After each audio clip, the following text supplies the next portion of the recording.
Hey guys, welcome back to Resistance Chicks. I am one of your hosts. The other one is coming soon here.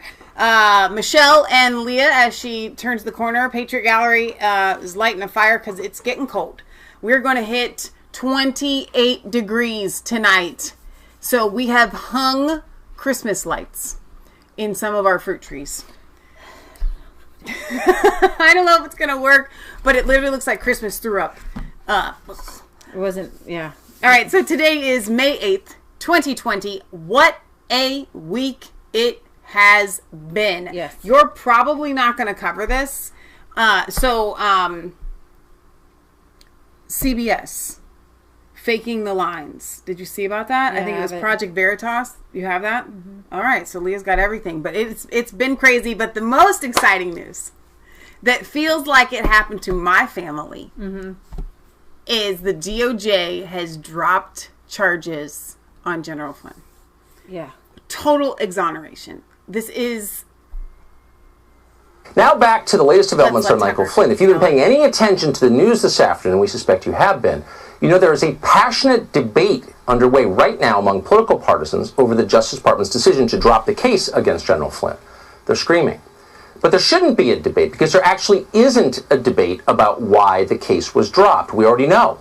DOJ officials explained it in detail today. Read the filings. It's worth it. They're online. Clearly, almost nobody commenting on the case has read them, and they should. The documents are shocking, not to Republicans or Democrats, but to Americans. We've outlined much of what we knew about the Flynn case in previous segments on the show.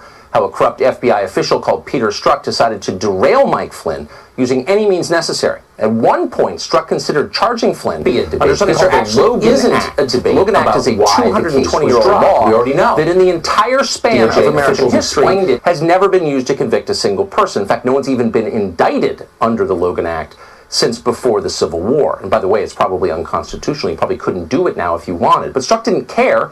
His goal was to keep the investigation going, whether he had a legal justification for doing that or not. By January 4th of 2017, the FBI had already completed its investigation of Flynn, which was thorough. After 4 months of looking into Flynn, they found, quote, no derogatory information of any kind linking Flynn to Russia. Now, fair investigation, the kind that we have a right to expect as Americans, would have ended right there. And according to the DOJ today, it should have ended right there. Quote, the department does not believe there was a legitimate basis to investigate and prosecute the designated national security advisor for communicating with a foreign ambassador and seeking to mollify geopolitical tensions in advance of the inauguration of the next president. And that's the essence of it right there. Michael Flynn did not have any crime, and they knew it. How did they know? Because the FBI had already tapped Michael Flynn's phone, which itself is a shocking outrage, completely unacceptable in a free country, that for some reason nobody in Washington seems to notice or care about. They should. They should. Because the FBI already knew what Flynn had said in the call in detail, there was, the department announced today, quote, no justification or need to review Mr. Flynn as to his own personal recollections of what had been said. Because they knew. In other words, the whole thing was a setup from the first moment.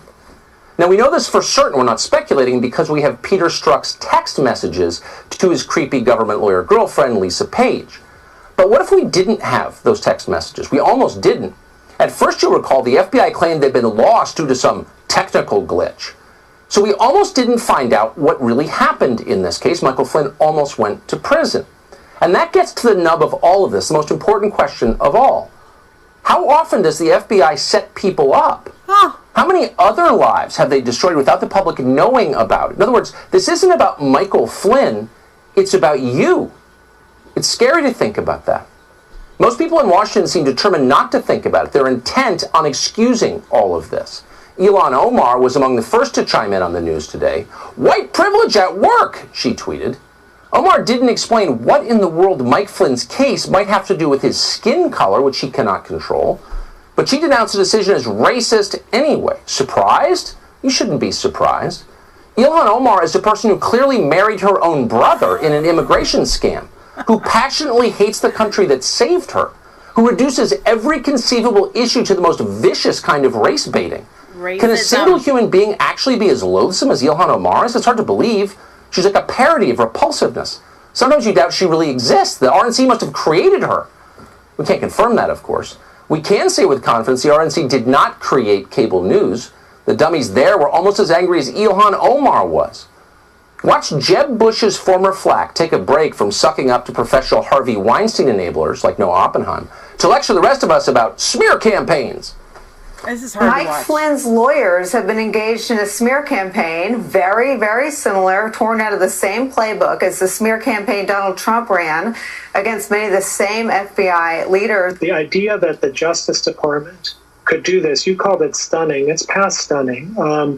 This is the collapse of the Justice Department. This is a political and incredibly destructive thing. Listen to the lies. Like, it's not hard. good for the rule of law. It's not good for morale.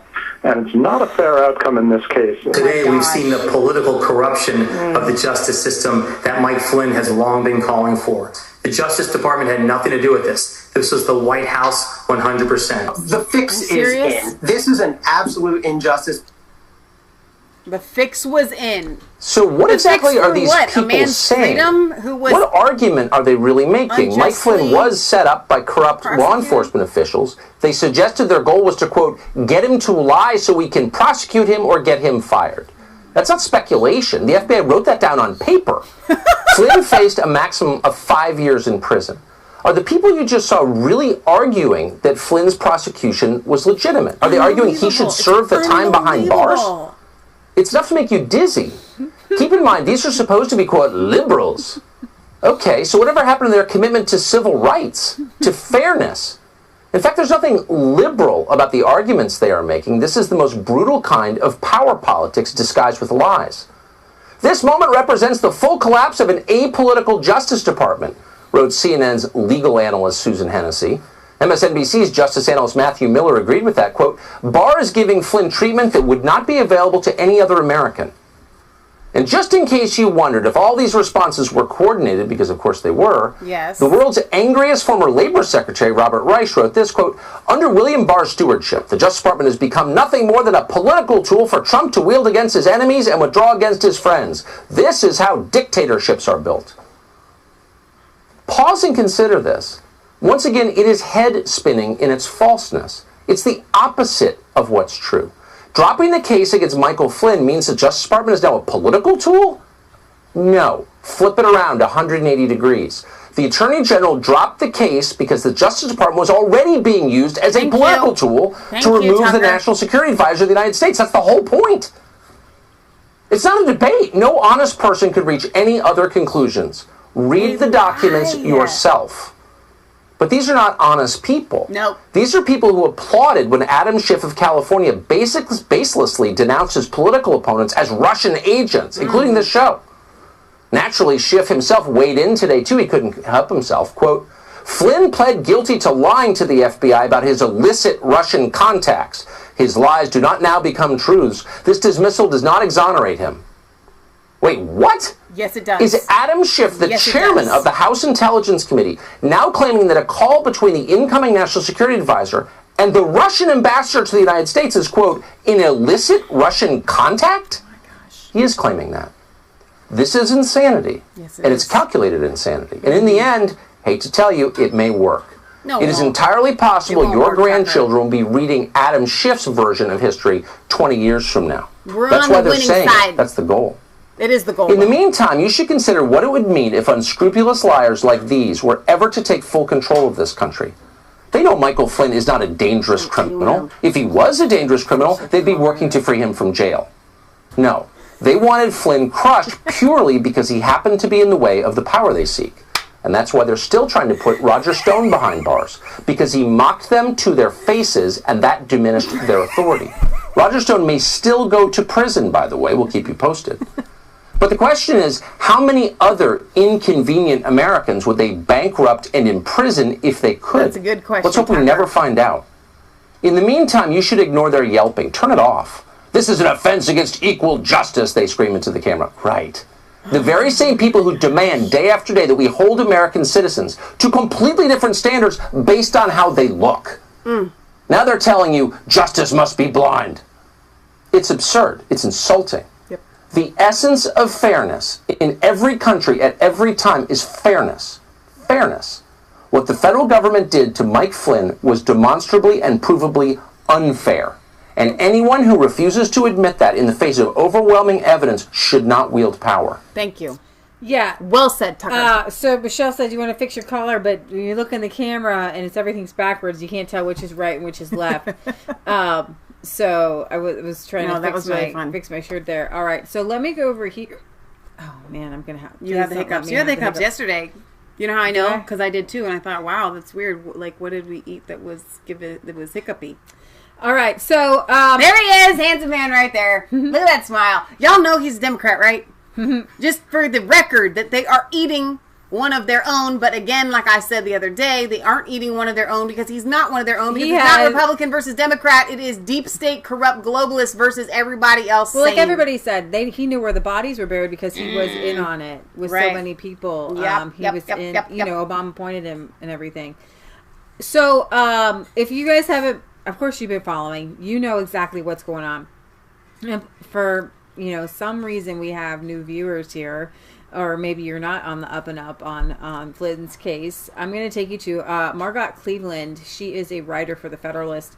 And The Federalist, with Margot Cleveland and Kimberly Strassel over there at the Wall Street Journal, they've been two of the very best journalists out there in covering Flynn's case, along with Molly Hemingway. And all these really great female writers coming to the defense of patriots here, and I just really appreciate that. No, don't you know they are suppressed women that are just groveling toward a man, Leah? That is how the left would spin it. Yeah, for real. Yeah. Between them and Catherine Herridge, a lot of great She's awesome. Yeah, she's so great. Female journalists. Your guide to Obama administration's hit on Michael Flynn. And so as Tucker put it, I've been seeing all over the media, the mainstream media, saying that, Trump was just, in the DOJ and it just giving this away to his friends. But it is, as Tucker said, a 180 of what happened. Obama going right up to the top, the 7th floor. And then we know from the emails, the White House wants to run this thing. If we didn't have the text messages, it might have been a different story, but we do have the text messages. We do know that there was an insurance policy, and part of that insurance policy, which was the Russian investigation, morphed into all these different investigations into people connected to Trump, and their number one guy that their shining star was getting Flynn. See, Trump was so bad. Look what we got Flynn on. Well, you didn't actually get Flynn on anything. New documents in the Michael Flynn case cemented that a small cadre of high-level FBI agents set a perjury trap for President Trump's then National Security Advisor. Now, the cusp of it, as we read to you on our show last week, was that Flynn did not believe that he lied. Had he known from the 302s, which they should have let him know, the FBI did not believe that he lied. I'm not exactly sure how they got him to agree that they lied that he lied. They don't believe threaten his son. But later on, but what's so crazy is that they got him to say that he lied, but they didn't believe that he lied. I know. That's insane. That means they need to go to jail. Right. Exactly. All right. So sorry, guys. I get really thirsty when I go to these shows. I think this might be the heat lamps or whatever. The unsealing last week of a series of documents in the Michael Flynn criminal case cemented the reality that a small cadre of high-level FBI agents set a perjury trap for President Trump's then National Security Advisor, Michael Flynn. Beyond exposing the depth of this despicable personal and political hit job on a 30-year-old military veteran, the newly discovered documents hold great legal significance. Now, here is your legal primer. And I love that Margaret Cleveland did this for me, and then I get to bring it to you like I'm bringing you the legal primer. But I'm not. She is. The Russiagate Special Counsel's Office charged Flynn with violating 18 U.S.C. 1001, which makes it a federal crime to knowingly and willfully make a false statement of a material fact to a federal official. Former Special Counsel Robert Mueller's team claimed Flynn violated Section 1001 by lying to FBI agents Joe Pientka and Peter Strzok. The latter of whom has since been fired, when the duo questioned Flynn on January 24th, 2017, about Flynn's December 2016 telephone call conversations with Russian investor. Now, again, there was not just highly unusual, but it goes against all policy. If you have the phone call with someone to go and question them to see if they wiretapped him first. They had the actual call. Then they went to ask him what was in the call, just to see if he would lie. Yeah, that's not how investigations work. And remember, the Flynn had been totally vetted, and there were no connections, and they shut down the case. And then Peter Strzok said, no, don't shut it down, keep it open. Additionally, they were supposed to go through proper channels in the White House to be able to speak to Flynn. They didn't. Flynn asked if he needed legal counsel. They said no. And Comey laughed and said we wouldn't have been able to do this with a better prepared administration. I mean, this goes all the way to the top. It's so crazy. Keep reading. Flynn pled guilty to Section 1001 in December 2017. But after the special counsel's office disbanded, Flynn fired his prior attorneys and hired Sidney Powell. He later moved to withdraw his guilty plea, arguing his prior Covington and Burling lawyers who Obama AG Eric Holder actually worked for as well. So, had provided ineffective counsel. More significantly, Flynn maintained that he is innocent of the charge and had only pleaded guilty because Mueller's prosecutors threatened to go after his son if he refused. So the new lawyers discover a rat's nest. Sidney Powell took the reins of Flynn's legal defense. She is a bulldog. Nearly a year ago, she has been busy reviewing the voluminous file Flynn's former lawyers kept. In a court filing a little more than a week ago, Powell revealed that she had discovered strong evidence supporting Flynn's claim that federal prosecutors had threatened to target his son. That his original representatives withheld from him exculpatory evidence. Right, but the line I just read, of course he knew that they were threatening his son. That's why he pled guilty. No, I know. I'm just saying that additionally, she had uncovered also that his former representatives had evidence. I think it was specifically it was the 302 that said that they did not believe that he was lying. The DOJ and they had withheld that. I I don't believe that the lawyers had that. There was evidence that they had that they withheld from him. There was evidence that they withheld, but the 302, the particular 302 was in the DOJ. Either way, withholding. On both sides, everyone was against him, even his own lawyers. Yeah. Until Sidney Powell got a hold of it. And then even then, she was trying to get this information that they were withholding. I was listening to an interview, I think with Andrew McCarthy, asking, is this a normal thing to go after people's family? And he said, it's not normal except for in cases like with mob bosses. You would maybe say, there might be some wives that have some information that could send them to jail. Yeah. And so we would threaten the mob boss and say, we could send your wife to jail for this too if you don't, cough up. But Flynn wasn't a mob boss. He wasn't a hardened criminal. Why would they threaten him? But also, they didn't even believe he was lying. In the mob boss wife thing, the wives actually would have a possibility, and the mob boss might be like, yeah, my wife might know some bad stuff. Mm-hmm. Flynn knew that his son didn't have anything, so if he confessed, then he knew that they were threatening to plant stuff on him. Right. That's my opinion. We have a lawyer. Well, his lawyers told him, your son has a good chance of going to jail. Why would you not listen to what they're saying?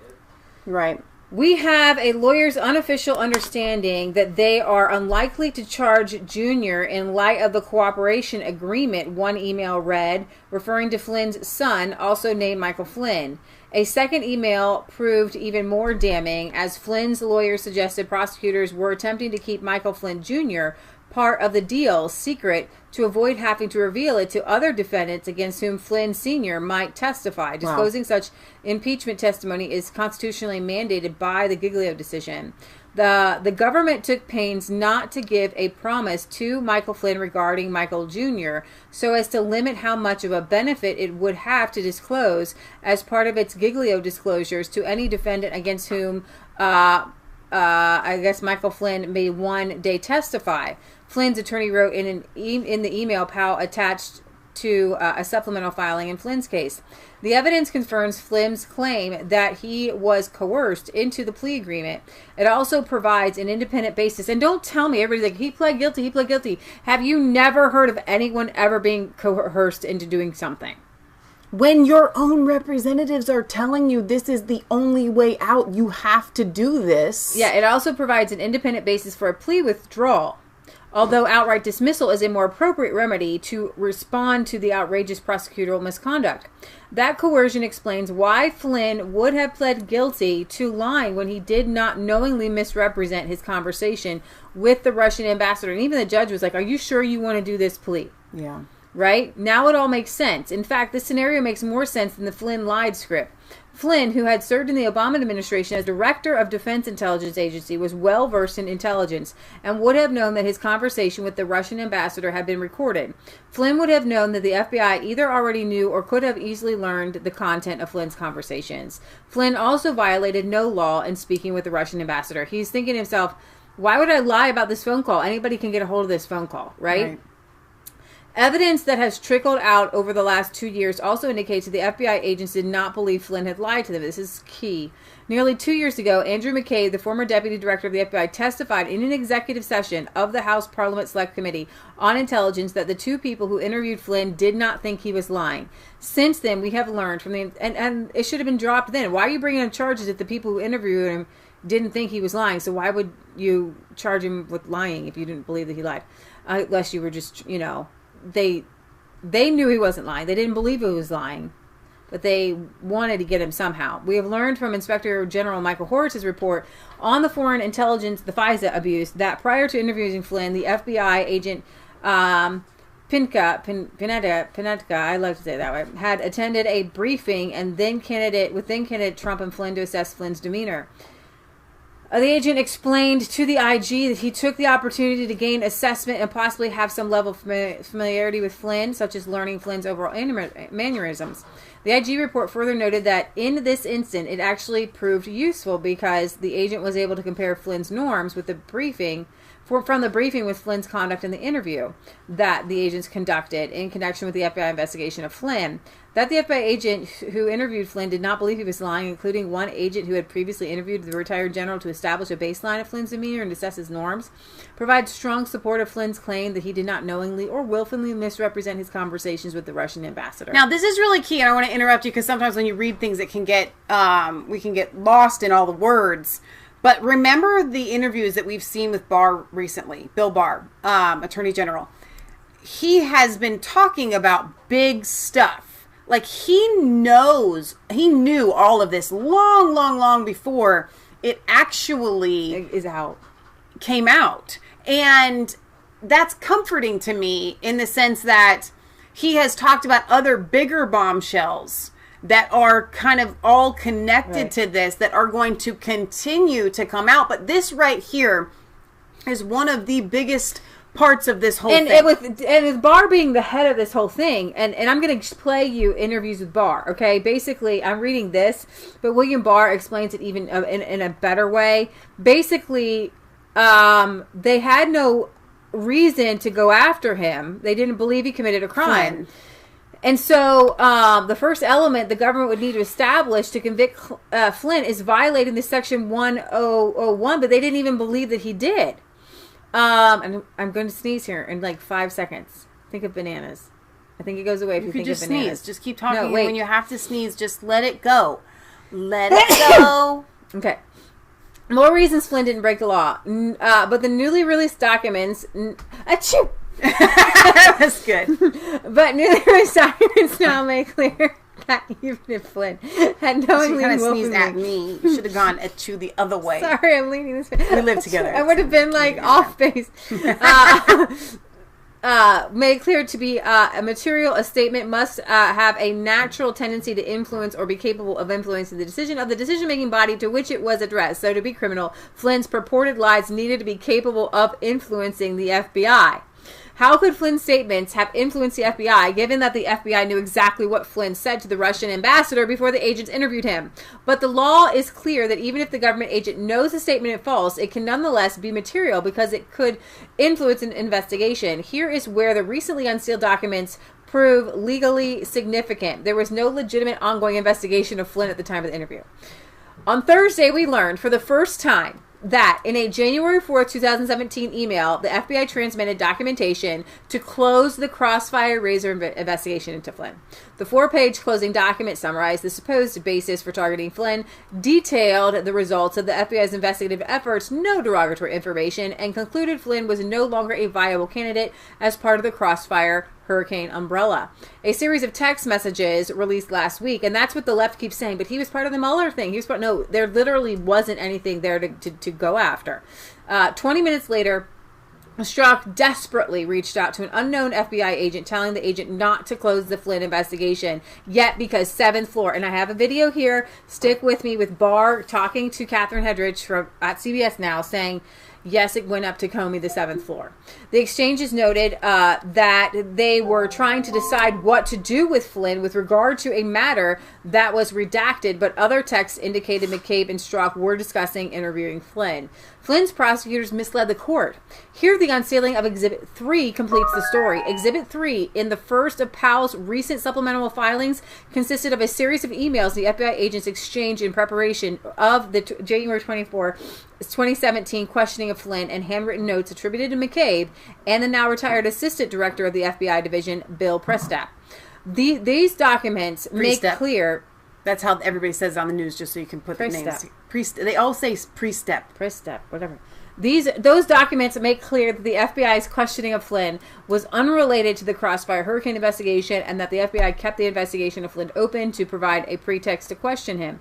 The evidence refutes federal prosecutor Brandon Van Grack's argument to the court that Flynn's purported false statements to the FBI were absolute material. At the time of January 24th interview, the FBI was conducting a counterintelligence investigation into whether individuals associated with the campaign of then-candidate Donald Trump were coordinating with Russian government its activities to interfere with the 2016 presidential election. The special counsel Holdover wrote in a brief to the court in opposition to Flynn's motion to dismiss the case against him for egregious prosecutorial misconduct. The defendant's conduct and communication with Russia went to the heart of that inquiry. Actions such as the defendant's communication with the Russian ambassador and the U.S. about U.S. sanctions could have been indicative of such coordination, he suggested. But as the recently unsealed documents revealed, the FBI knew of those communications and nonetheless decided to close the investigation, saying, there's nothing there. Concluding Flynn was no longer a viable candidate, right? So rather, as Strzok and Page quiped in text messages unsealed last week, the FBI's failure to have expeditiously closed the Strzok investigation was the result of their utter incompetence, which in their minds proved to be serendipitously good. Without a legitimate investigative purpose for questioning Flynn, his statements legally could not be material within the meaning of Section 1001, or as Powell put it more bluntly to the Federalists, there is no world in which Flynn's statements to the agents in that scenario of this rank setup were material to any investigation. It's a trap. Powell is correct. There was no investigation. This was rank setup. It was, in essence, a perjury trap, where the government questions a witness for the primary purpose of obtaining a statement from him in order to prosecute him later for perjury. As the case law explains, it involves the government's use of this investigatory powers to secure a perjury indictment on materials which are neither material nor germane to a legitimate ongoing investigation. Remarkably, because who puts this stuff in writing? Prestap's handwritten notes released last week exposed this reality. Quote, "What is our goal? Truth, admission, or to get him to lie so we can prosecute him or get him fired," he wrote.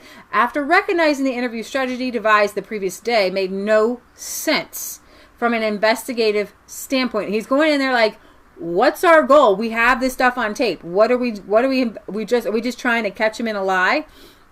Even then, the only investigative standpoints the FBI agents floated concerning the Logan Act and not the Crossfire Hurricane investigation.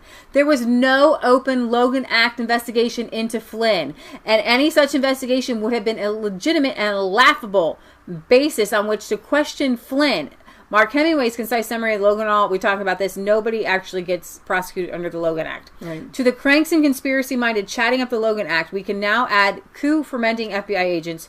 No one ever took the Logan Act theory seriously, which is why the special counsel's office and later ragtag remaindermen of Van Grack never mentioned it was a justification to interview Flynn. It was always a trap. It was always a trap. So you can read the rest because Margaret Cleveland lays this out really well. Now let me go ahead and go to no, not that one yet. Let me see. I think I want to go to my next video over here where I'm going to... We've been talking about this stuff, and we've been exposing this without even the confirmation of the evidence for over 2 years here on this show. And so I think the reason why I'm so excited is because our conspiracy theories of what was going on and what they were doing against Flynn have all been proven true. Our own personal investigations on this, not just us, but so many other people. Right. And it kind of just gives you that boost of, yes, what you are doing is right. Yes. I need her yellow shirt underneath. Oh, that's nice, yeah. Okay. Americans take away from your actions in the Flynn case today? I was concerned that people were feeling there were two standards of justice in this country, and that the political and that the justice or the law enforcement process was being used to play political games. Based on new evidence, the Justice Department said the former National Security Advisor's 2017 FBI interview was unjustified and done without any legitimate investigative basis. Just a month into his administration, President Trump said he fired National Security Advisor Michael Flynn for lying to Vice President Pence about his conversations with then Russian Ambassador Sergei Kislyak following the 2016 election. Later, in December 2017, Flynn pleaded guilty to lying to the FBI about his conversations with the ambassador during the presidential transition. Flynn has since tried to withdraw his guilty plea. Does the fact remain that he lied? Well, people sometimes plead to things that turn out not to be crimes. Newly unsealed documents show in early 2017 the FBI was going to close its investigation of Flynn, citing a lack of derogatory information. Then a senior FBI agent suddenly intervened. They kept it open for the express purpose of trying to lay a perjury trap for Jeff. He's the head of this DOJ. My DOJ, right, is going after this guy because of what the FBI tried to do. Okay, right. The FBI is not a branch of. They're not lawyers, right? So he literally is saying they were in cahoots with my DOJ. I run now, okay. And as I've been sweeping this, I've been seeing a lot of rats here. And I want to know where the rats were going. And I see that those rats put cheese out. Okay, trying to catch Michael Flynn in a trap. And I'm going to just play that one more time. He's saying there was a perjury trap. The FBI agent suddenly intervened. They kept it open for the express purpose of trying to lay a perjury trap for General Flynn. The reversal comes after multiple public statements from President Trump, who has said Flynn was treated unfairly. He was targeted by the Obama administration. Former FBI Director James Comey, fired by President Trump for his handling of the Russia case, tweeted Thursday, the Justice Department has lost its way, a charge echoed by Democrats. The president has his attorney general, the hand of the president, doing his political work, his personal bidding. Barr told CBS News he didn't discuss the decision with President Trump. Are you doing the president's bidding in General Flynn's case? No, I'm doing the law's bidding. I'm doing my duty under the law as I see it. When history looks back on this decision, how do you think it will be written? Well, history's written by the winner, so it largely depends on who's writing the history. But I think a fair history would say it was a good decision because it upheld the rule of law. It upheld the standards of the Department of Justice, and it undid what was an injustice. Yes. After the decision, President Trump called Flynn an innocent man, but his fate rests with a federal judge here in Washington, D.C., who could dismiss the case, or according to one CBS News legal expert, call a hearing with all of the parties given the extraordinary circumstances. The Attorney General... So I'm going to stop that one there. I'm actually going to play another one with her in all fairness, because CBS is actually not very fair. But with Catherine Hedrich there, it's a little bit more fair. So I'm going to kind of go to a couple more of these clips here with Catherine and William Barr. About the controversial move in a rare interview. A crime cannot be established here. They did not have a basis for a counterintelligence investigation against Flynn at that stage. Does the fact remain that he lied? Well, people sometimes plead to things that turn out not to be crimes. What should Americans take away from your actions in the Flynn case today? I want to make sure that we restore confidence in the system. There's only one standard of justice. And Catherine Herridge is with us now to talk more about this. Catherine, so what evidence justifies this action from Attorney General Barr and the department to reverse General Flynn's criminal case? Because as we mentioned, General Flynn pleaded guilty twice.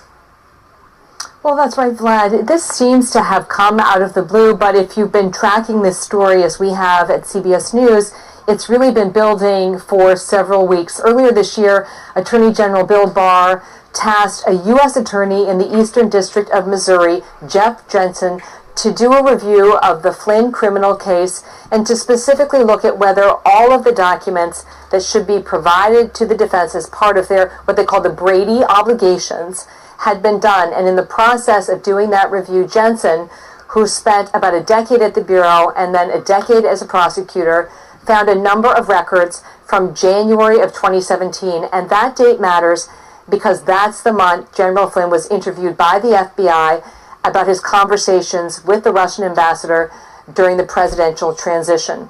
And what they found in those records is that by late December 2016, early January 2017, the FBI had made a decision to close their counterintelligence case on General Flynn, citing a lack of derogatory information. But then at the 11th hour, this controversial FBI agent, Peter Strzok, intervened to keep the case open.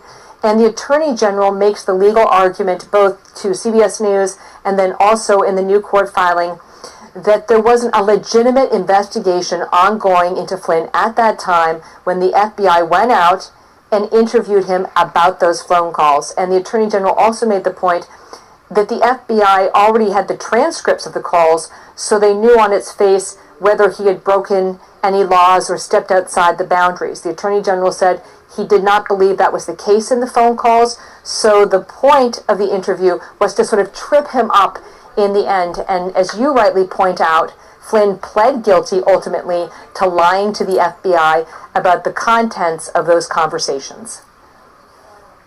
So, Catherine, you asked William Barr about his intentions surrounding this decision. I want to play a little bit of that sound. Are you doing the president's bidding? No, I'm doing the law's bidding. You know you're going to take a lot of incoming, as they say in the military, for this decision.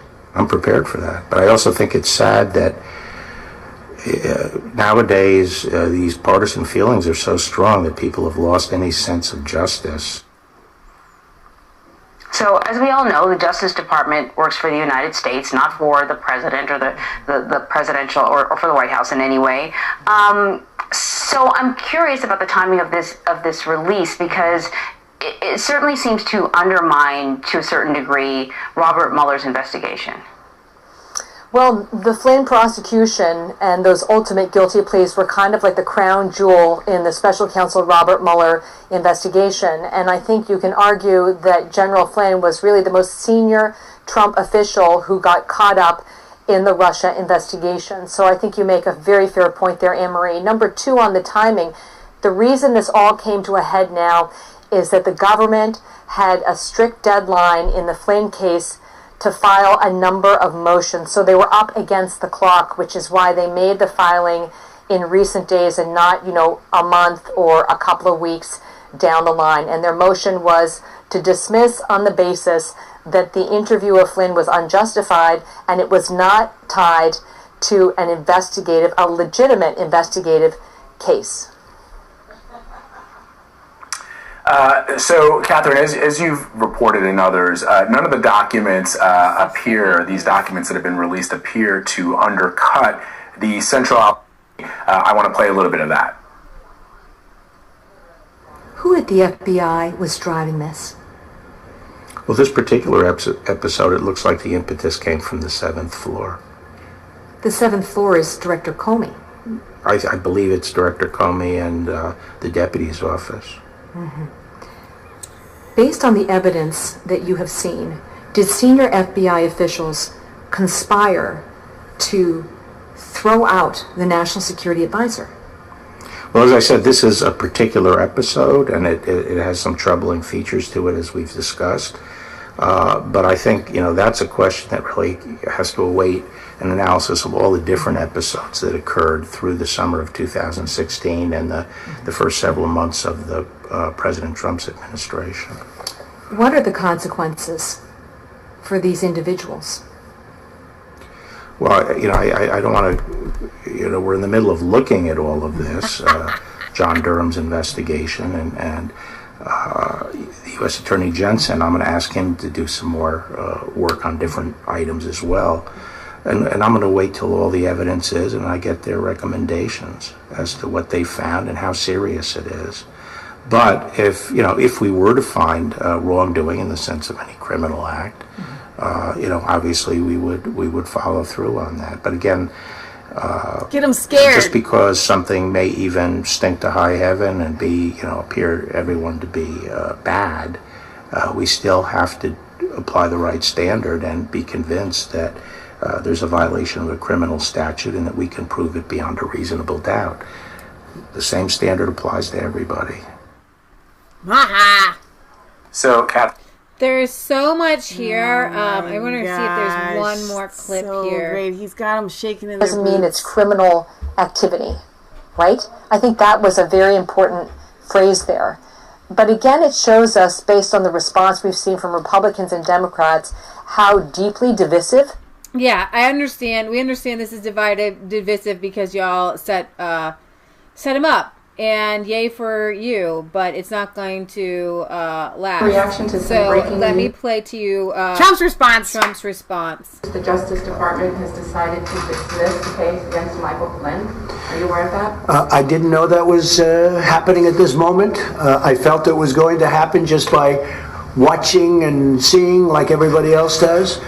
He was an innocent man.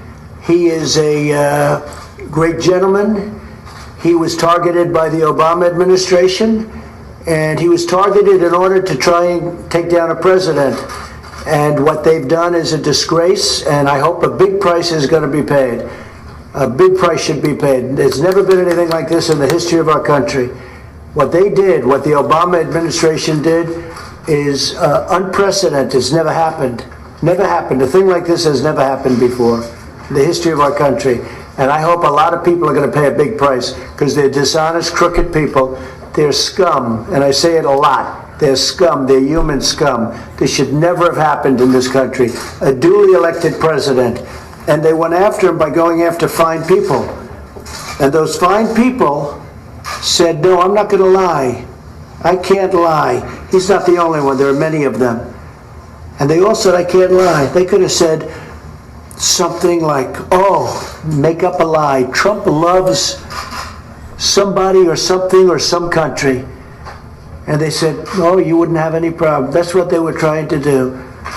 And it's a disgrace. The Obama administration, Justice Department, was a disgrace. And they got caught. They got caught. Very dishonest people. But much more than this. It's treason. It's treason. So I'm very happy for General Flynn. He was a great warrior, and he still is a great warrior. Now in my book, he's an even greater warrior. What happened to him should never happen again. And what happened to this presidency, to go through all of that and still do more than any president has ever done in the first 3 years, is pretty amazing when you think of it, with what we've done with regulations and tax cuts and Second Amendment and all of the things we've done. It's never happened. And until 2 months ago, we had the greatest economy in history. Unfortunately, we had to, like you did in Texas, we had to close it down. But for these people to have done that, I am very proud of General Flynn. I can tell you that right now. Who would you like to see pay a price for this? Oh, the people should pay a big price for what they've done to this country. They should pay a big price. And their partner, very complicit, is a thing called the media. The media is totally guilty. And all of those writers and so-called journalists, they're not journalists, they're thieves.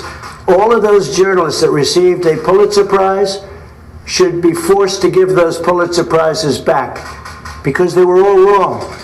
There was no, because if you saw today, more documents came out saying there was absolutely no collusion, with Russia. Came out very loud and clear. And they wrote for years because they tried to do a number on the presidency. And this president happened to be me. Pulitzer Prizes should all be returned. Because you know what? They were given out falsely.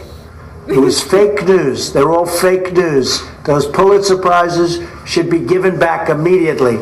And the Pulitzer Committee or whoever gives the prizes, they're a disgrace unless they take those prizes back. Because they got Pulitzer Prizes for what turned out to be false stories. And Pulitzer Prizes should be given to the ones that got it right. And I could give you a long list of those names too. And you know who I'm talking about. All right, so hang on. Just for, to take a little kind of commercial break from Flynn to talk a second about the way that Trump treats the media. And when he has been asked in the past about this, what about the things that you say that are so harsh and they're, you know, they seem unpresidential or whatever. And even a lot of his supporters are like, could you just tone it down? And he's like, you don't understand. Okay? And I want to speak to anybody that's watching our show right now that may be in that boat. Okay? Because God bless you. And I understand where you're coming from. But you... Don't read the Bible. Well, that too. You don't understand the level of corruption. They were willing to put an innocent man behind bars just to get rid of a president that was elected by the American people. So one of my favorite chapters in the Bible was read at the First Continental Congress. Okay? So my Christian friends who may have some issues with the way that Trump addresses the media. Well, what about David? Let's pretend that you are David, okay, or that President Trump is David, and Saul is coming after him. That's what he has. That's what he has had to deal with. They literally want this man dead. They want to take him out of office, even though we, the people, elected him justly. Right? So this is what David says in Psalm 35. You know what? I should read this in like something more understandable, right? Like NIV. Do you think that would be good? Yeah, I don't do NIV ever, but okay, this is, okay. Contend, Lord, meaning fight, with those who contend with me. Fight against those who fight against me. Take up a shield and armor, arise and come to my aid. Brandish spear and javelin against those who pursue me. Say to me, I am your salvation. May those who seek my life be disgraced and put to shame. May those who plot my ruin, the mainstream media, be turned back in dismay. May they be like chaff before the wind, with the angel of the Lord driving them away. May their path be dark and slippery, with the angel of the Lord pursuing them, since they hid their net for me without a cause, and without a cause they dug a pit for me. May ruin overtake them by surprise. May the net that they hid entangle them. May they fall into the pit to their ruin. Then my soul shall rejoice in the Lord and delight in his salvation, and my whole being exclaim, who is like you, Lord? You rescue the poor from those that are too strong for them, the poor and needy from those who rob them. Ruthless witnesses come forward. They question me on things I know nothing about. They repay me evil for good, and they leave me like one bereaved. Yet when I was ill, I put a sackcloth and humbled myself with fasting. When my prayers returned to me unanswered, because God's not going to answer your prayers for evil people, I went about mourning as though for my friend or my brother, and I bowed my head in grief as though weeping for my mother. But when I stumbled, they gathered in glee. Assailants gathered against me without my knowledge. They slandered me without ceasing. Now, I want to remind you while I'm in the middle of this, our First Continental Congress is reading this out loud right before the Revolutionary War, okay, against Britain. They slandered me without ceasing. Like the ungodly, they maliciously mocked, and they gnashed their teeth at me. How long, O Lord, will you look on? Rescue me from their ravages, my precious life from these lions. I will give thanks in the great assembly. Among the throngs I will praise you. Do not let those gloat over me who are my enemies without cause. Do not let those who hate me without reason maliciously wink the eye. They do not speak peaceably, but devise false accusations against those who live quietly in the land. They sneer at me and say, aha, aha, our eye has seen it. Lord, you have seen this. Do not be silent. Do not be far from me. Awake and rise to my defense. Contend for me, my God and my Lord. Vindicate me in your righteousness. Lord, my God, do not let them gloat over me. Do not let them think, aha, just what we have wanted, or say, we have swallowed him up.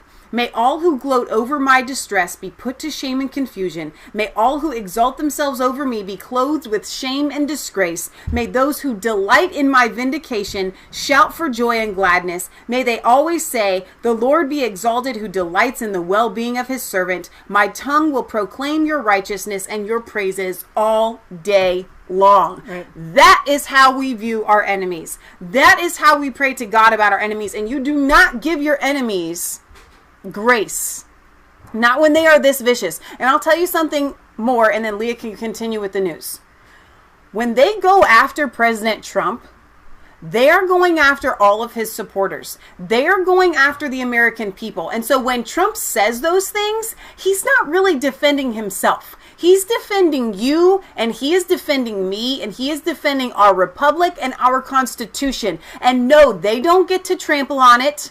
And no, Trump does not need to play nice with them when they are literally trying to overtake and turn our entire nation on its head and turn us into mindless drones and slaves to their bidding and their will. It doesn't get to happen on his watch or my watch. And so I don't care how he says whatever he says, because these people need to be brought to justice and taken down. You don't play nice with the devil. So when you say to Trump, I wish you would just say nicer things to the devil. Don't play nice to the devil.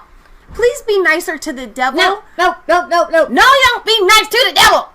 All right. Donald Trump, Barack Obama, and Joe Biden will be implicated in the Russian hoax. President Donald Trump said in an interview on Friday, former President Barack Obama and former Vice President Joe Biden will soon be implicated in the Russian collusion investigation. There's more to come from what I understand, and they're going to be far greater than what you've seen so far, and what you've seen so far is incredible, especially as it relates to President Obama. He said today on Fox and Friends, I believe he and Biden, Sleepy Joe, was involved in this also very much, and other people around President Obama were totally involved. Trump reacted to the news after House Intelligence Committee Chairman Adam Schiff released 57 interview transcripts on Thursday. He was forced to because he didn't want to. Grendel was getting ready to do it, the acting director of intelligence. On Thursday from the committee's probe to see if the Trump campaign colluded with Russia. The documents show that former United States Deputy Attorney General Shelley Yates testified that she was surprised when Obama told her in an Oval Office meeting that Trump campaign advisor Michael Flynn had with the Russian ambassador Sergei Kislyak. Asked in the interview if Trump would directly confront Obama or Biden, the president said he would rather have the truth come out in documents. I'd rather have come out in the papers. Why would I call them up? They tried to take down the president of the United States. The president also reacted to former Senate staffer Tara Reade's allegations of sexual assault against Biden. I don't know if it's false or not. Joe's going to have to be able to prove whatever he has to prove, or she has to prove it, or it's a battle that has to fight. Maybe it's a false accusation. Frankly, I hope it is for his sake. And you know what? Has anybody ever said that about Trump? No. Trump's just a guy. And here's the deal. He's a bigger man than me. Yeah. I want the accusations against Biden to be true. Okay, I'm not letting that influence my reporting on it, because there are a lot of inconsistencies in it. But I want it to be true because I know that he's a sleazeball. I know that it is true against other women. Mm-hmm. Okay, because when I see him, you can see the videos of the way that he touches and sniffs and all kinds of stuff. That's not normal. No. Right? He's a sicko. Now, whether Tara Reade is a legitimate claim here, I don't know, but yeah, I want it to be true. So for Trump to come out and say, I don't want it to be true for his sake. He's a bigger man than I am. Quite literally. Then President Barack Obama was intimately aware of the details of December 26 intercepted phone calls between President-elect, and we talked about this just a second ago, between the, Kislyak and Flynn. The former president's knowledge and role in his administration's investigations of the Trump campaign has long been open for question. The revelation puts the former president right in the center of the last administration's efforts to investigate and target Flynn, whom the Justice Department just dropped their case on Thursday. Obama had appointed Flynn as director of the Defense Intelligence Agency, but had fired him in 2014, and he reportedly warned Trump not to hire Flynn. The newly released documents from the government's motion to dismiss their case against Flynn show, however, that at January 5th, 2017 Oval Office meeting with then Vice President Joe Biden, then CIA Director John Brennan, and then National Director Intelligence James Clapper, and then FBI Director James Comey, and then all of them. Deputy All Attorney General of them. Sally Yates. Obama asked Comey and Yates to stay behind. Obama told them he had learned of the information about Flynn in his conversation with Kislyak, where they discussed sanctions his administration had levied against Russia. Obama specified he did not want any additional information on the matter, but was seeking information on whether the White House should be treating Flynn any differently given the information. Yates had no idea what the president was talking about, but figured it was out based on the conversation. Yates recalled Comey mentioning the Logan Act, but can't recall if he specified there was an investigation. Comey did not talk about prosecution in the meeting. The document said it was not clear to Yates from where the president first received the information. Yates did not recall Comey's response to the president's question about how to treat Flynn. She was so surprised by the information she was hearing that she was having a hard time processing it and listening to the conversation at the same time, the documents say. The documents also show how the Obama FBI justified an investigation into Flynn beginning August 2016, just a few months before the election. The reasons were that Flynn was, quote, cited as an advisor to the Trump team on the foreign policy issues. February 2016, he has ties to various state-affiliated entities with the Russians, blah, blah, blah. The FBI's Washington office was prepared to close the investigation. No derogatory information. Strzok and everyone left it open, and then we talked about that from then on. So it looks like Sally Yates wasn't understanding. She supposedly, in the documents released, the interviews released with her, from her, she didn't understand what was going on at all. She was so shocked by Comey, Clapper, Obama, and Brennan talking about investigating Flynn that she says she doesn't remember what was talked about. You know what? And that's why. A really good stance to take. I do not recall, but I will tell you the thing that stands out to me, because I've read this a few times now, about Obama saying that he didn't want any more information. Right. He wanted plausible deniability. He wanted to be able to say, I don't know. Right. Okay, but he was asking right. if there was any more information that would make them need to treat Flynn differently. Okay, not because of Russia collusion, but because of how they were going to proceed and go forward against him. I believe, my personal opinion, is that Obama knew, in part, what they were going to be doing against Flynn. Well, sure. They were all setting him up. Adam Schiff changed Russia document release strategy because Grenell forced his hand. So Adam Schiff, the chairman of the House Permanent Select Committee of Intelligence, had only planned to release partial transcripts from the committee's Russia investigation, not all of them. A source with knowledge to this told Breitbart News. But then when acting director of national intelligence Richard Grenell announced he was prepared to release all the transcripts in full, something Grenell had planned to do on Friday morning if Schiff had not done so, Schiff changed his strategy and agreed to release them all. An intelligence community source told Breitbart News that Schiff was caught attempting to weaponize the information through selective and partial releases, but Grenell's action forced his hand and made him release all of them. In a letter first reported by the Washington Examiner by Byron York earlier this week, Grenell informed Schiff that the documents were ready for release.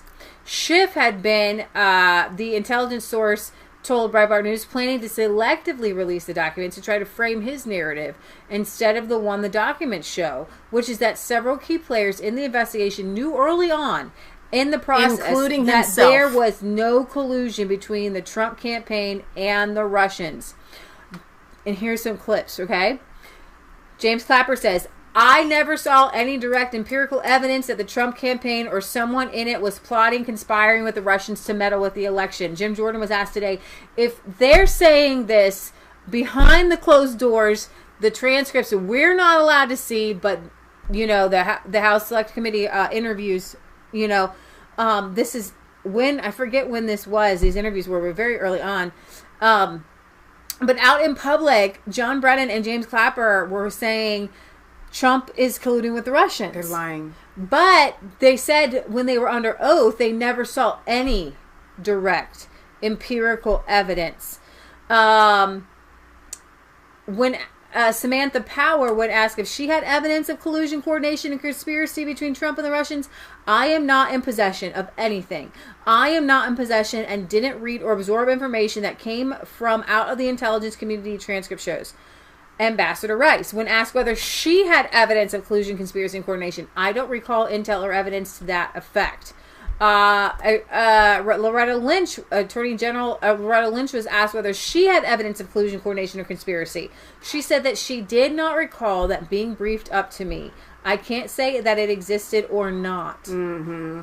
Fox News reported that this set of documents was released that Schiff was in panic mode because that what Grinnell was doing to bring these documents out to the public. And that's what a lot of the people were saying. Trump, release these documents. We can just tell people, show people. Then when it became clear that Grinnell was set to release the full set of documents through the office of the Director of National Intelligence, Schiff changed course and decided instead to preempt Grinnell's plan to release the documents by releasing them himself. Because it would look totally different coming from Schiff than from the National Intelligence. Schiff's change of course, the intelligence source noted, is easily evidenced in the fact that the ODNI released the same document Schiff did minutes earlier on Thursday night. What's more, this may keep getting worse for Schiff. Fox News' Ed Henry on Thursday evening also reported that more documents may be forthcoming in the coming days. Citing sources who witnessed Grinnell hand-delivering documents to the Justice Department earlier in the day. About after the publication of this article,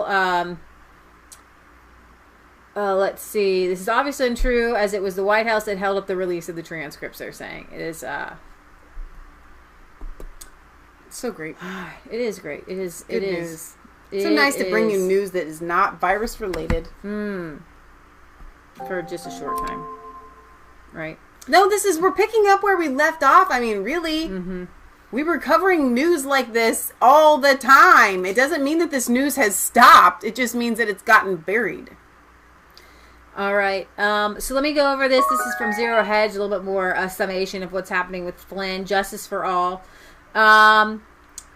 First, the Hill reports Attorney General William Barr defended the Department of Justice decision Thursday to move to drop the case against former National Security Advisor Michael Flynn. Feels like a week ago. It was just yesterday. For charges of lying to the FBI about his contacts with Russia in 2017. Barr dismissed accusations that he's doing the president's bidding. He said he's doing the law's bidding. He said that he was not at all influenced by Trump. I have made clear during my confirmation hearing that I was going to look into what happened in 2016-17. I made that crystal clear. I was very concerned about what happened. I was going to get to the bottom of it and included the treatment of General Flynn. Of course, the left was having none of it. We talked about Kamala Harris and all those people speaking out. And then James Comey saying, you know, the country needs honest, competent leadership, blah, blah, blah. General Flynn, my grandson Travis... to the flag, United States of America, and to the republic, which it stands, one nation, under God, and the visible of liberty and justice for all. All right, ready? That has to be the cutest Pledge of Allegiance I've ever heard in my whole life. And that's General Flynn saying, my grandson Travis. And justice for all. Be still my heart. Oh my goodness. Yes, Jonathan Turley remarks that the Flynn case represents one of the most ignoble chapters of the special counsel investigation. Notably, the motion itself could lay the foundation for suing on the basis of malicious prosecution. In the motion below, the Justice Department stresses that the citizen's safety lies in the prosecutor who seeks the truth and not victims, who serves the law not factional purposes, and who approaches the task with humility. It also establishes that there was never a satisfaction of the materially element of the criminal allegation.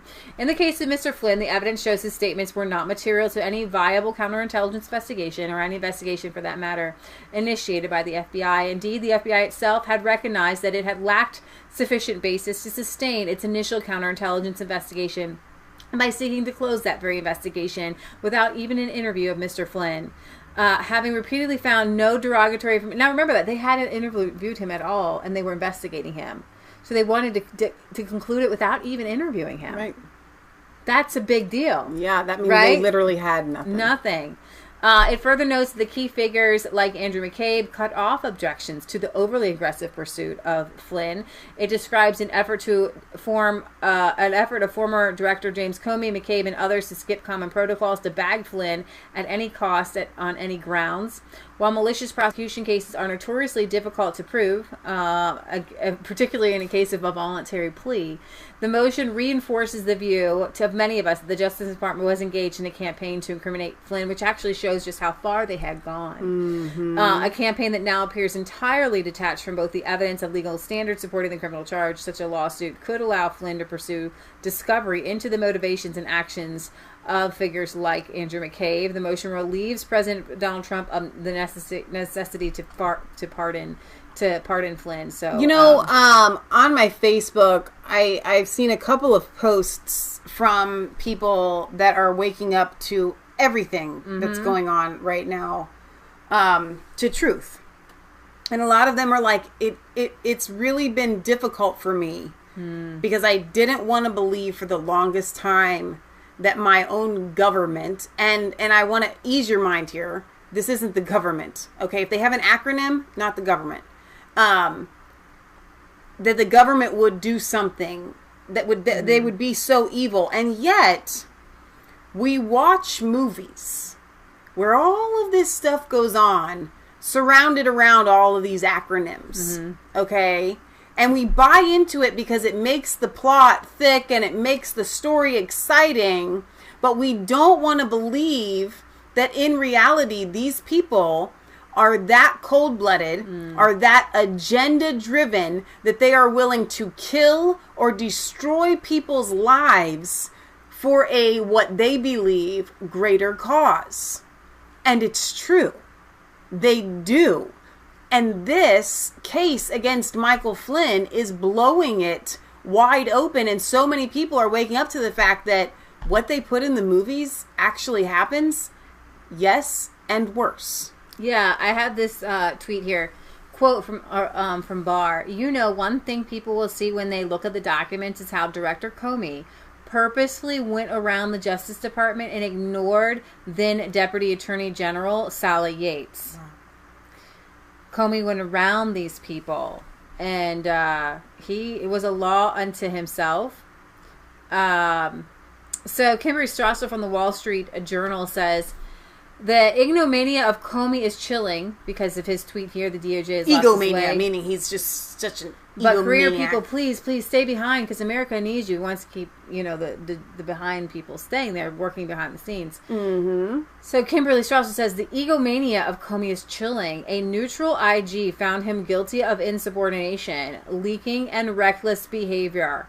Latest filing shows entire DOJ leadership condemned his Flynn actions. His response is to say to the rest of the world has lost its way. Scary that a man so untethered ran the FBI. Well, and it's worth noting that his wife is a political activist. And so he should have recused himself in this investigation because his wife was so Hillary driven. And this investigation against Trump was an effort to get rid of him and say that Hillary Clinton should have won the election. Yeah. So he was not unbiased in this. No. So Trump tweeted out 7:18 this morning. Yesterday was a big day for justice in the U.S. of A. Congratulations to General Flynn and many others. I do believe there is much more to come. Dirty cops and crooked politicians do not go well together. And his son, Donald Trump Jr., tweets out, RT or retweet if you want to see General Flynn sue the FBI and its corrupt actors for all their worth, and at the same time bring to light all the other information they're still hiding from the public. Now, I know that we had put in justice for Flynn. He does not have justice yet. What he might have is vindication. Justice is when you get your country song back, right? You get your car back, your house back, your name back, your dog your back. Position back. Right. Justice would be that he gets his money back and millions of dollars in legal fees. They had to sell their house. They had to sell their house. He gets his reputation back, and he gets a position back to where he never should have been in this position to begin with. So my prayer and my hope is that the greatest thing would be for him to be appointed director of the FBI. That is not out of the question. No, I love it. And he should be appointed director of the very organization that sought to take him down. I think it would be just sweet justice. It would be the But sweetest and what kind I'm of hoping, justice. but this is what you have to hope. The past 3 years, he spent red pilling the heck out of himself. And not just that, though. He started out with information on these guys. He should have known. Fool me once, shame on you. But fool me twice if he gets, set up now, again. That's what I was actually going to get. What I was getting ready to say. I'm glad you reminded me. He went into this, and one of the reasons why they took him down was not just to get to Trump, is because they were afraid of him. Mm-hmm. They were afraid of what he could expose about them, and he still has all that information.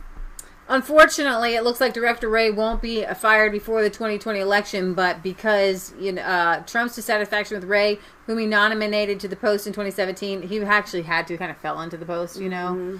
After firing Comey is nothing new. The source who has discussed to the FBI director repeatedly with the president said Trump has never felt that Wray was his guy. He doesn't trust him to change the culture of the FBI. Trump on Friday blasted FBI Director Wray during a phone-in interview with Fox and Friends when discussing the newly released bombshells in Flynn's case last night. Judge Janine and Tucker were like, of course he needs to be fired. During an interview with Fox and Friends, Trump, why did it take a judge to release Flynn documents, and where was the FBI Director Chris Wray? Why did he not put this out? Well, Trump says a lot of things are going to be told over the next couple weeks, and let's see what happens. He was appointed by Rod Rosenstein, and a lot of things are coming out. You'll see a lot of things are coming out. It's disappointing. Recommended by Chris Christie, right? Trump replied, he was recommended by Chris, but he was really recommended by Rod Rosenstein. And Chris said, fine, let's see what happens with him. Look, the jury is still out with regard to that, but it would be a lot easier if he came out rather than skirting and going through, 19 different ways except through the FBI. So let's see, Trump continued, adding, I told Bill Barr, you handle it. I would be absolutely entitled, in theory, the chief law enforcement officer in theory, but I said, you know what? I want Bill Barr to handle it. I want nothing to do with it. So, every president understands kind of plausible deniability, shifting the blame. You don't want the buck to stop with you. I get it. I think it's wise. I think he definitely should throw it on Bill Barr. I would trust Bill Barr to appoint a director of the FBI. 100%. AG Barr, Mueller ignored evidence of Russian disinformation in the Steele dossier. Attorney General William Barr said in his interview today that Special Counsel Robert Mueller and investigators ignored evidence of possible Russian disinformation in the Steele dossier. So while investigating whether the Russians were hooking up with Trump, they ignored the fact that the Russians were hooking up with the Clintons to try to go after Trump.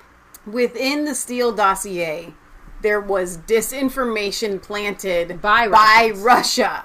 And they were using this information from the Russians to go after Trump and the Russians. Yeah. Hey. It doesn't make sense because it doesn't make sense. Ni nada. They don't want any. We don't want any. That's Russian for we don't want any. Niet. I don't think there's one. I think that there's one of the most troubling aspects of the whole thing. Barr said about the possibility that the Kremlin fed disinformation to Christopher Steele. Barr said he was very concerned about the possibility that the dossier and Steele were used as a vector for the Russians to inject disinformation into the political campaign. If Mueller was so good at finding Russian connections, he was using the information that he was using to try to find Russian connections. Yeah. It was from a man in a bar. Yeah. In Russia. Yes, it's the peepees. It was the peepees. It was the peepees. It was the rumor. Yeah. So The stupid. FBI relied heavily on information from Steele to obtain warrants to wiretap Trump campaign, Carter Page, aide Carter Page, multiple news outlets, blah, blah, blah, blah. So, I guess that's... let me see if this is queued up there. Does Director Wray have what Somebody it takes keeps calling. to make the changes at the FBI? Yeah, as I've said, he's been a great partner to me in our effort to restore the American people's confidence in both the Department of Justice and the FBI. And we work very well together, and I think both of us know that we have to step up, that it's very important to restore the American people's confidence. Does he have his arms around the gravity of what happened in 2016 and 2017? I think he does. Newly declassified footnotes in the Horowitz report suggest that the Steele dossier was likely the product of Russian disinformation, and there were multiple warnings to the FBI at that time, yet they continued to use it. How do you explain that?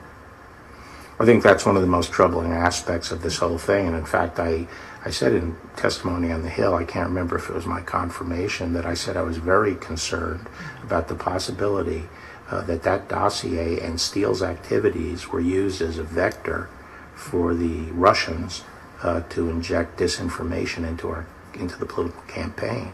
I think that is something that Robert Mueller was responsible for looking at under his charter, which is the potential of Russian influence, but I think it was ignored, and there was mounting indications that this could very well have been happening, and no one really stopped to look at it. These are very smart people who were working in the special counsel's office and in senior levels of the FBI. So what drove them here? Well, I think one of the things you have to guard against, both as a prosecutor and I think as an investigator, is that if you get too wedded to a particular outcome and you're pursuing a particular agenda, you close your eyes to anything that sort of doesn't fit with your preconception. And I think that's probably the phenomenon we're looking at here. Probably the phenomenon we're looking at here, because it didn't fit what they were trying, the narrative they were trying to push. Right. So they were ignoring because it. The DNC was working with Russians. But I don't believe Hillary it's because they Clinton was didn't working see with it. Russians. It's not they didn't see it because they didn't want to see it. They literally saw it and ignored it. It literally is the opposite, and we've been talking about this. The only one working with it's kind of a joke, but it's not a joke. It's so incredibly deadly serious that what they accuse you of is exactly what they're guilty of. Right. It's so frustrating to me that I must move on. Mom said that it's Washington, D.C. keeps calling us, but they won't say anything on the other end. Sounds like a conspiracy. Are you kidding me? She says hello and they won't say anything? Well, no, she said it's an auto... Let me correct what I said. She thinks it's an auto dialer because they're voice activated, so she picks up the phone and then nothing. 3 times Washington's called us. Mm-hmm. What if it's the president? What if he is watching our show? President Trump, thank you for watching our show. All right, commercial break before we go on to other news. Yesterday this? the 6th was the National Day of Prayer. Right. Issued on the 6th for the National Day of Prayer, which was yesterday, right? No, yesterday was 2 days ago. But Flynn was exonerated yesterday. Yes. So we kept saying he was exonerated on the National Day of Prayer. I thought yesterday was the National Day of Prayer. Well, it says issued on May 6th. So, anyways, it was around the same time. Here's the proclamation of the National Day of Prayer. On this National Day of Prayer, Americans reaffirm that prayer guides and strengthens our nation, and we express with humility and gratitude our firm reliance on the protection of divine providence. As one nation under God, we share a legacy of faith that sustains and inspires us and a heritage of religious liberty. Today, we join and lift up our hearts, remembering the words of 1 John 5:14 that tells us when we ask yesterday, National Day of will, Prayer. So they issued a day early. Okay. He hears us. From our earliest days, our dependence upon God has brought us to seek His divine counsel and unfailing wisdom. Our leaders have often encouraged their fellow citizens to seek wisdom from God and have recognized God's power to lead our nation ahead to brighter days. When the prospects of our independence seemed bleak, General George Washington proclaimed a national day of fasting, humiliation, and prayer, humbly to supplicate the mercy of Almighty God. Following the devastating destruction of the Civil War, President Lincoln delivered his second inaugural address and invoked the power of prayer to bind up the nation's wounds. And more than 100 years later, President Reagan noted our long reliance on prayer throughout our history, writing that through the storms of revolution, civil war, and the great world wars, as well as during times of disillusionment and disarray, the nation has turned to God in prayer for deliverance. Today, as much as ever, our prayerful tradition continues as our nation combats the coronavirus. During the past weeks and months, our heads have been bowed at places outside of our typical houses of worship, whispering in silent solitude for God to renew our spirit and carry us through unforeseen and seemingly unbearable hardships. Even though we have been unable to gather together in fellowship with our church families, we are still connected through prayer and the calming reassurance that God will lead us through life's many valleys. In the midst of these trying and unprecedented times, we are reminded that just as those before us turned to God in their darkest hours, so must we seek his wisdom, strength, and healing hand.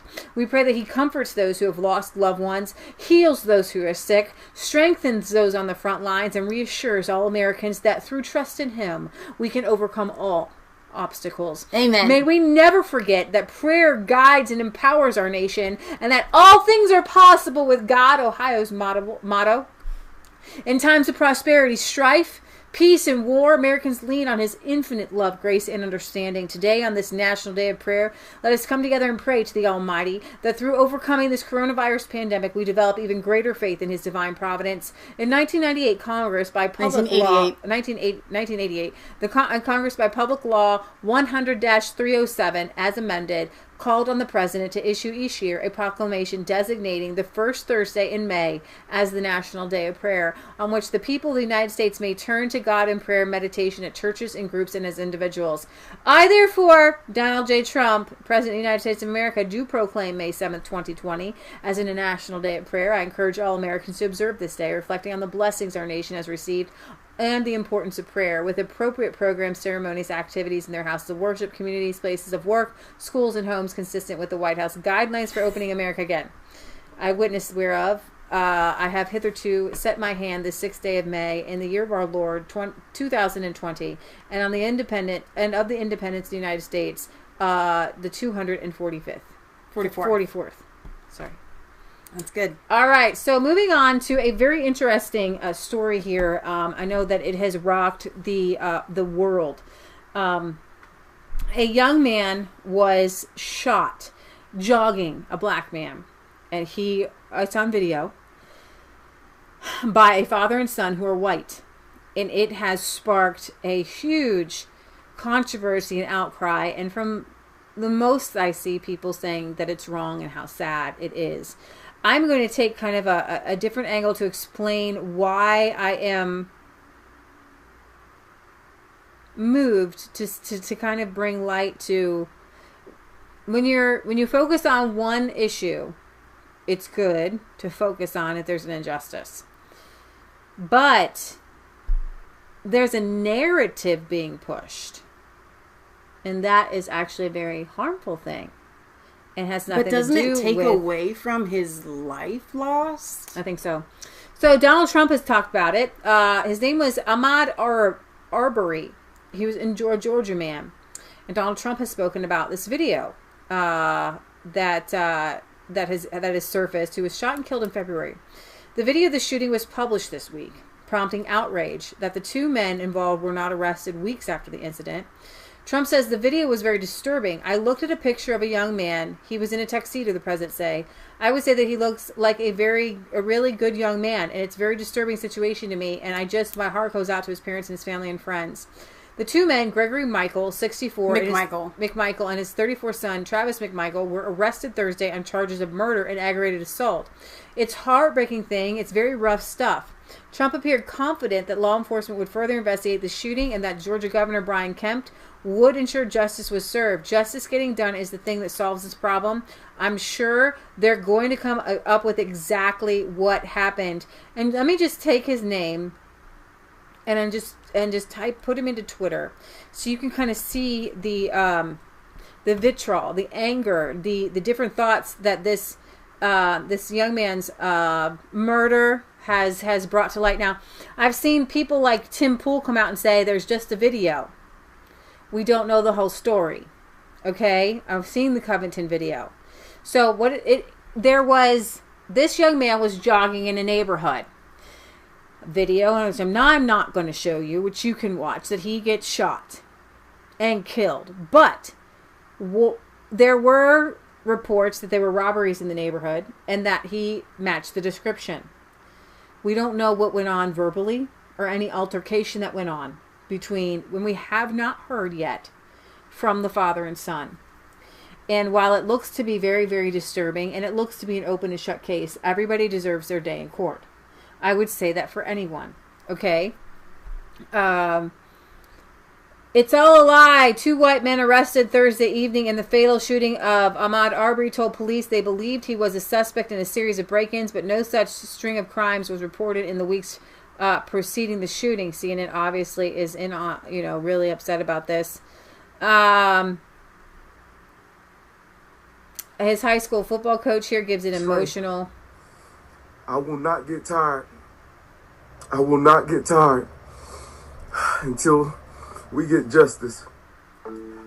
The former football coach of Ahmaud Arbery posted an emotional tribute. 25-year-old Arbery was shot and killed while on a jog in February. I'm standing in the same spot the last time I seen you take a run. I thought I could sprint to catch up with you, but you were moving so fast, and as you hit the corner, I realized that I didn't have enough speed to catch up with you.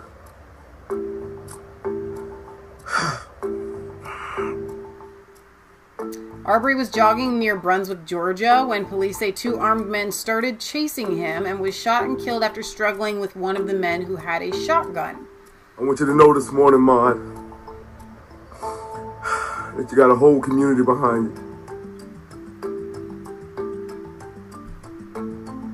Jason Vaughn started the hashtag #IRunWithMaud, urging people to run in Arbery's memory. On what would have been his birthday, people posted on social media after jogging 2.23 miles. The length of the jog symbolizes the day he was killed, 2/23/2020. Gregory McMichael and his son Travis were arrested more than 2 months after the incident. They face murder and aggravated assault charges.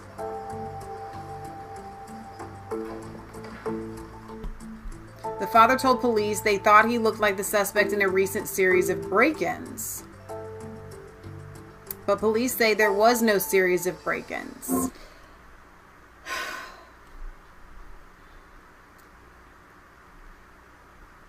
It's a really awful situation. People across the country are jogging for him here. Rest in peace, huh?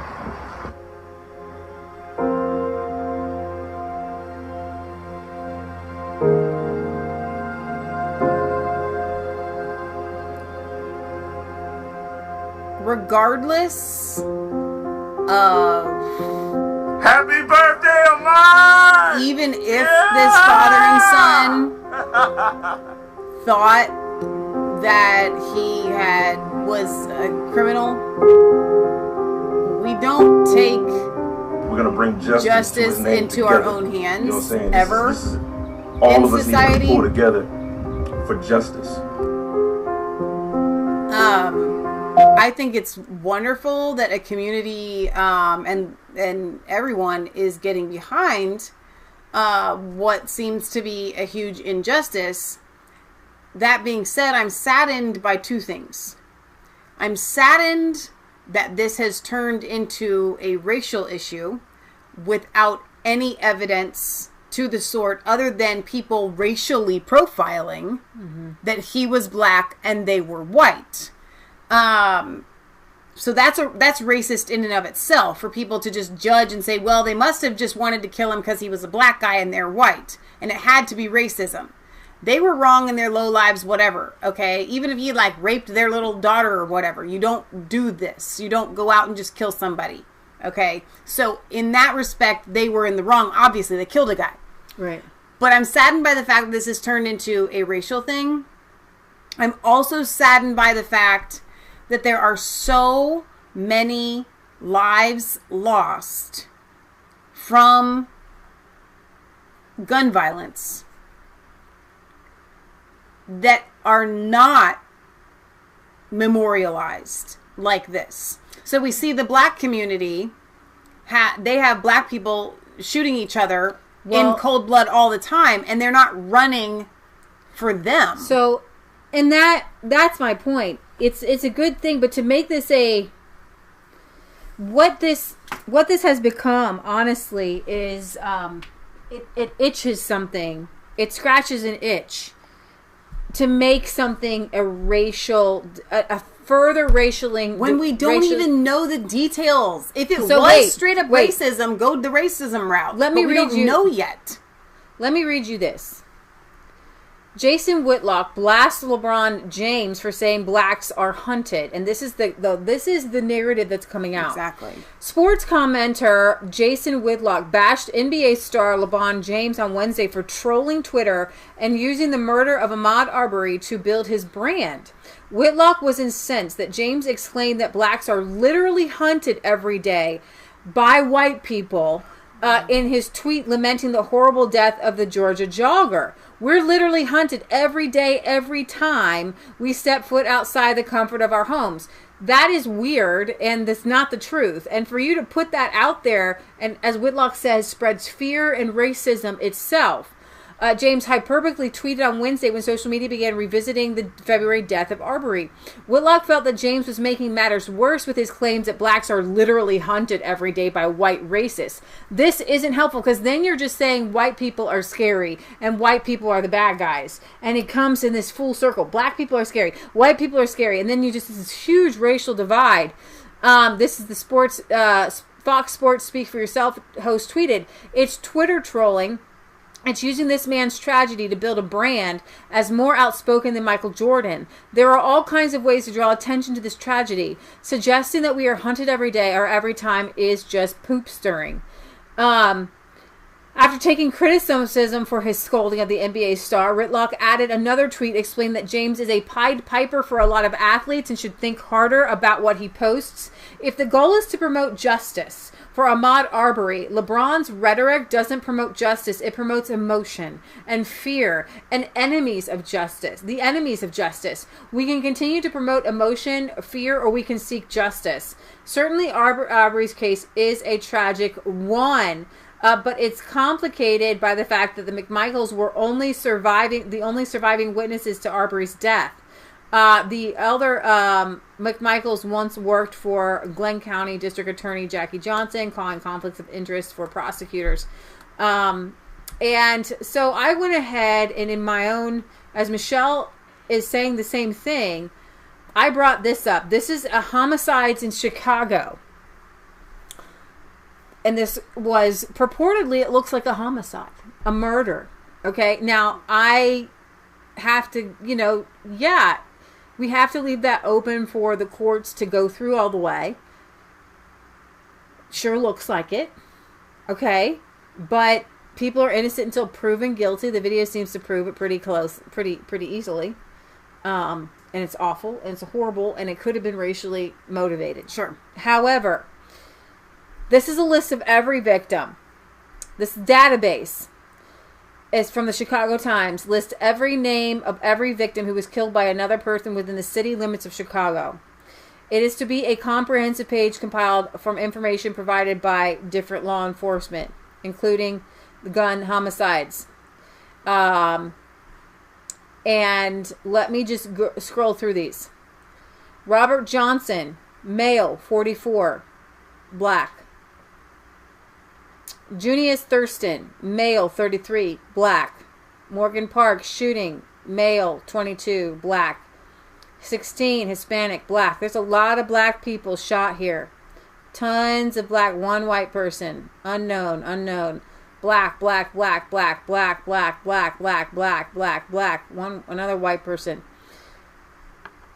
I want to take you over here to the Harvard I have this. Let's see. Make sure I get back to this page. New perspectives on policing, the police and public discourse on black violence. But I'm going to take you to this page 6 here. Let's see. Blacks suffer much higher rates of personal violence and violent victimization than whites, as discussed in greater detail below. This is particularly true for homicide victimization. Blacks, 34%, was almost 8 times higher than the rate for whites. 34 per 100,000 versus 4.5 per 100,000. The vast majority of homicides were interracial, with 84% of white victims being killed by whites and 93% of black victims being killed by blacks. Black males between the ages of 18 and 24 are dramatically overrepresented in homicides. Homicides of young black males in this age category peaked at 195 victimizations per 100,000 in 1993 and subsequently declined to 91 per 100,000 in 2008. Homicides by young adult black males peaked at 364 offenders per 100,000 in 1993 versus 175 per 100,000. Black homicide victimizations are less likely to be cleared by arrest than white homicide victimizations.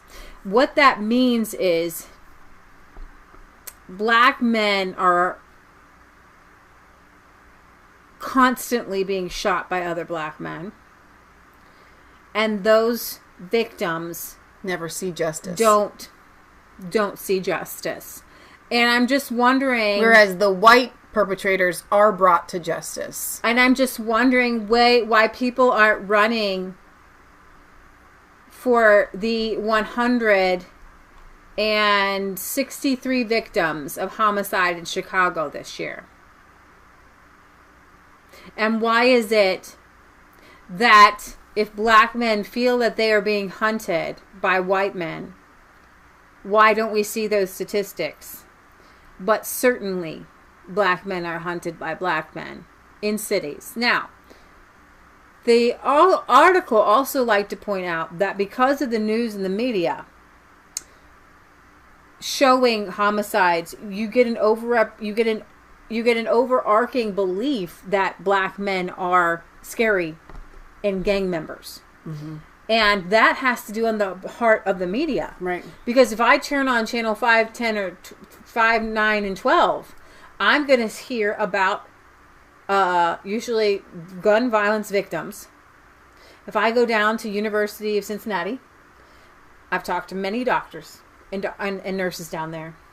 Almost every night they get gun victims, gun shootings. Black people coming to their hospitals with wounds. Sometimes they shot each other and they're both in the hospital. Sometimes they keep getting back in the hospital with more gun wounds. You're going to see the gun violence and the gun homicides overrepresented in inner cities by black men against black men. And so if anybody's being hunted, black men are hunting other black men, and that's just true. And that is a simple fact with gangs.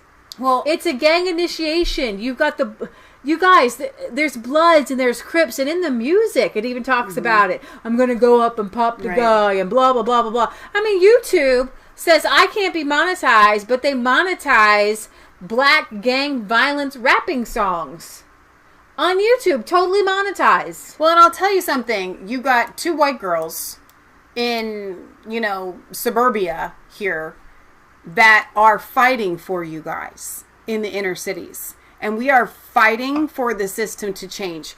We are fighting against the fact that you are pressured to stay in cities, that you are not taught that you can get out of the city, that you can become a farmer.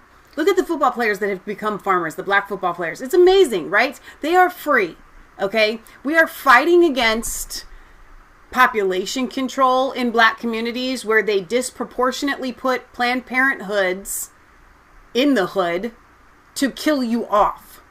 We are fighting for your rights. We are fighting for the gospel of Jesus Christ in your communities, right? And I don't see myself as a white savior like most people do. I see myself, though, as an inner city savior. Yeah. Because no one, regardless of your race, should be stuck in a smog, densely packed. I lived in government housing. It wasn't in a city, praise God. but it was a taste of what it would have been like. Right. Densely packed, roaches, disgusting environment. And you get stuck in that, and you become the welfare moms and girls just, I was around it constantly. You get pregnant young because you want to feel loved, and it's a symbol, it's a status symbol. You have to have your babies, and as soon as you have your babies, then you get more stuff from the government. And the government becomes your baby daddy provider rather than your baby daddy. Right. And it's a horrible cycle. And it has nothing to do with the color of your skin, but it is a mindset and we all know this gang mindset. It's horrible and it's awful. And you see it in the gangster rap. It's like, and then the Christian black guys who come out of it or leave it, they're always singing songs about it, how awful it is. And then when we say it, somehow we're being crazy, but like they're telling us, I was in this situation. I was raised by a single mom. There was drugs everywhere around. It was gang. And so I don't see the color. I see the situation in the culture. Yeah. And cultures can be very good and very healing and very healthy, and cultures can be very bad, and this is a cultural mindset here, and I don't want to spend a lot of time on it, but it's a big story. But I want everybody just to calm down and to remove yourself from either side. I'm trying to say, oh, they're white guys, I want to defend them, or oh, it's a black guy, white guys are bad, because that's the narrative. Black guys are hunted. But that's not a true narrative here, because black guys are not hunted by white guys with guns every time they step out of the door. That's just not a thing, okay? However, if I go downtown, there's a reason why they clean up downtowns and they try to gentrify it with rich white people, by the way, right? Because they want to make it safe. It used to be, don't go into Over the Rhine in my neighborhood because you would be unsafe, because you would be hunted by anybody that lived down there. Regardless of color of skin. And because they're criminals.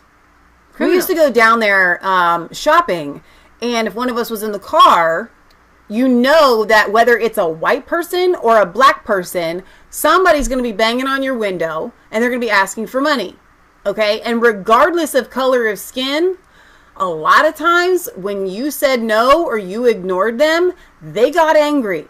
It's societal. It's not color of skin. It's unfortunate that a disproportionate amount of black people got funneled into the cities because a lot of people that are here that are black did come from slavery, and when the slaves got set free, they were supposed to be given 40 acres and a mule.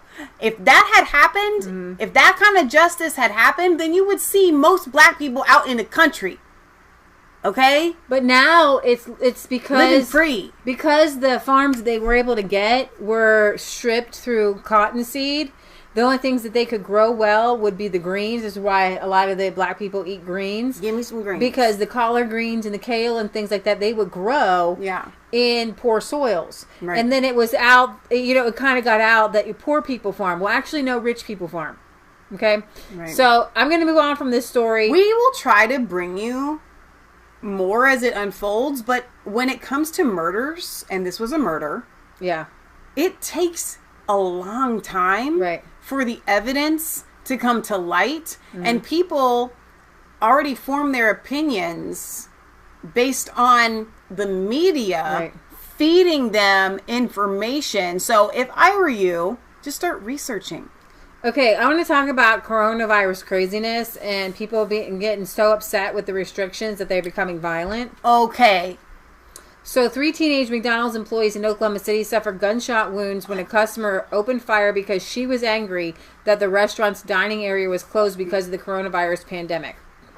And that happened yesterday. So, I'm curious if she had mental health issues. No, this is a thing. Off-duty officer body slams Walmart shopper irate over the face mask rule. Okay, an off-duty Alabama police officer body slammed a Walmart customer after she refused to wear face covering and became irate. The woman, who was not publicly identified, was arrested on suspicion of disorderly conduct, resisting arrest, and alleged crimes. The woman became upset after a store employee asked her to wear a face mask. Now, there was another one where I think a McDonald's employee somebody was shot because they were asked to wear a mask. I mean, I'm telling you that the people who are talking about, who are against the restrictions, have gone insane. Yeah. Okay? If you don't want to wear a mask in Walmart and it says wear a mask, then you don't go into Walmart. And you can talk about it and you can protest it. But this woman refused to leave. And the officer had to take her down. Well, and I think, so when Leah and I have been telling you guys to be very leery and very cautious about all of these people fighting for their constitutional rights and whatnot, okay?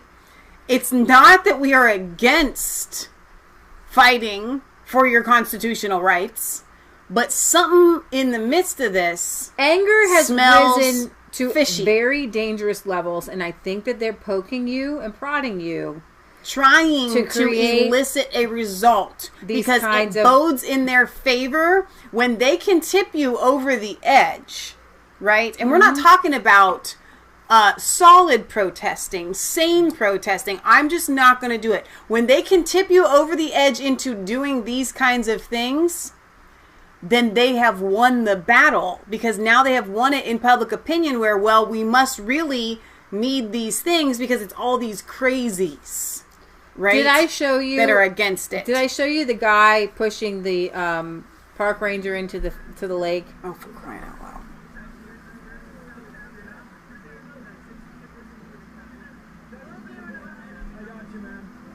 He was really kind. He was really nice about it, and he gets pushed into the lake.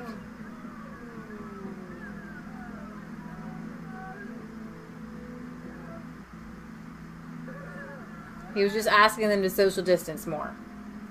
And this guy smiled because he thought it was doing a cool thing. I'm just telling you that there's been a lot of this happening. Once again, I don't want to be associated with you. Mm-hmm.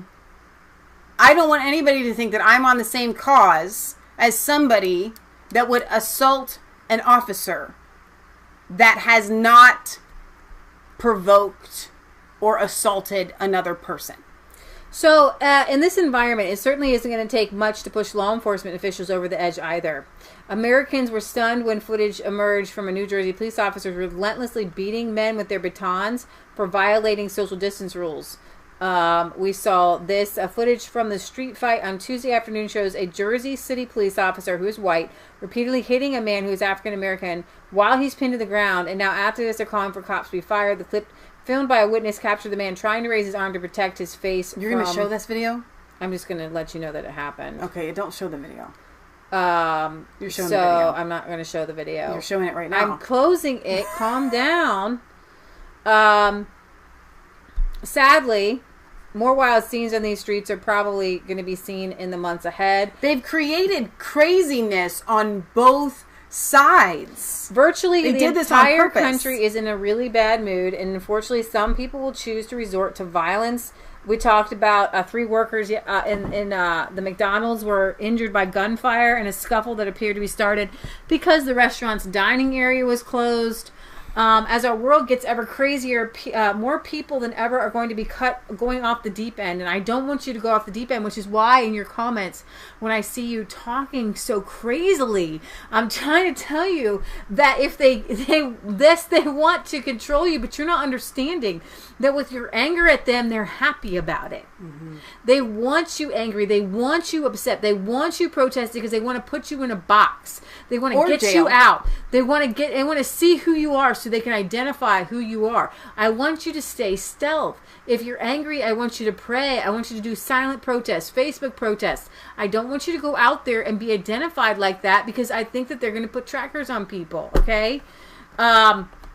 Our nation is so deeply divided that explosions of anger and hatred are becoming increasingly common. So many Americans are willing to shoot first and ask questions later. The shooting of we talked about the 25-year-old person, but that was in February. On Thursday, we learned that the father and son chased down had been arrested. One of the big reasons why Americans hate one another these days is because of politics. November is right around the corner. We will likely see tremendous outbursts of anger and frustration both before and after the election. Meanwhile, economic conditions will continue to deteriorate and millions will become increasingly desperate. And now I'm going to go to my story on the meat shortages all over the country. Farmers and ranchers have hogs, cattle, and chickens. So there's good news because I've seen some hog ranchers selling direct to customer. One hog farm was able to, they were able to sell all of their pigs for $125 a hog direct to customers.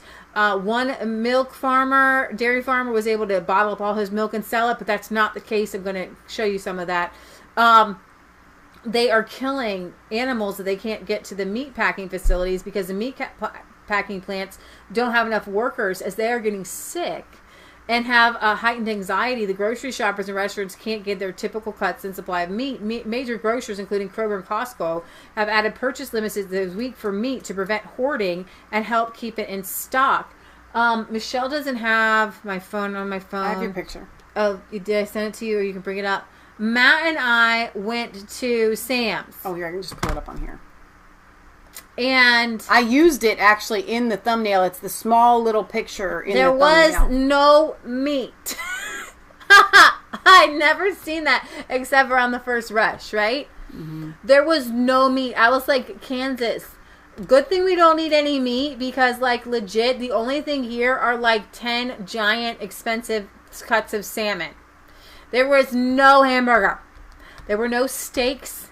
There was no freshly ground pork. And the only chicken that I saw was a handful of rotisserie chickens. And, like, the only other people in the store put one of the chickens in their cart. Because, like, that's the only meat they could get. Okay? Thomas Massey has been working night and day to get his Prime Act passed. And we've been trying to since 2015 to get that passed. What it would do is it would allow people to take their meat to local processors and be able to sell it. So this is our local Sam's. You took this picture yourself. And it said not limit 2, limit 1. What you're actually seeing there on the left and the right are just packaged, like, things like sausage, packaged, pre-cooked things and other pre-packaged. And the back there there were maybe a couple things of meat. There was no meat. On the other side there, no meat, no chicken, nothing. And when I say nothing, I literally mean no meat.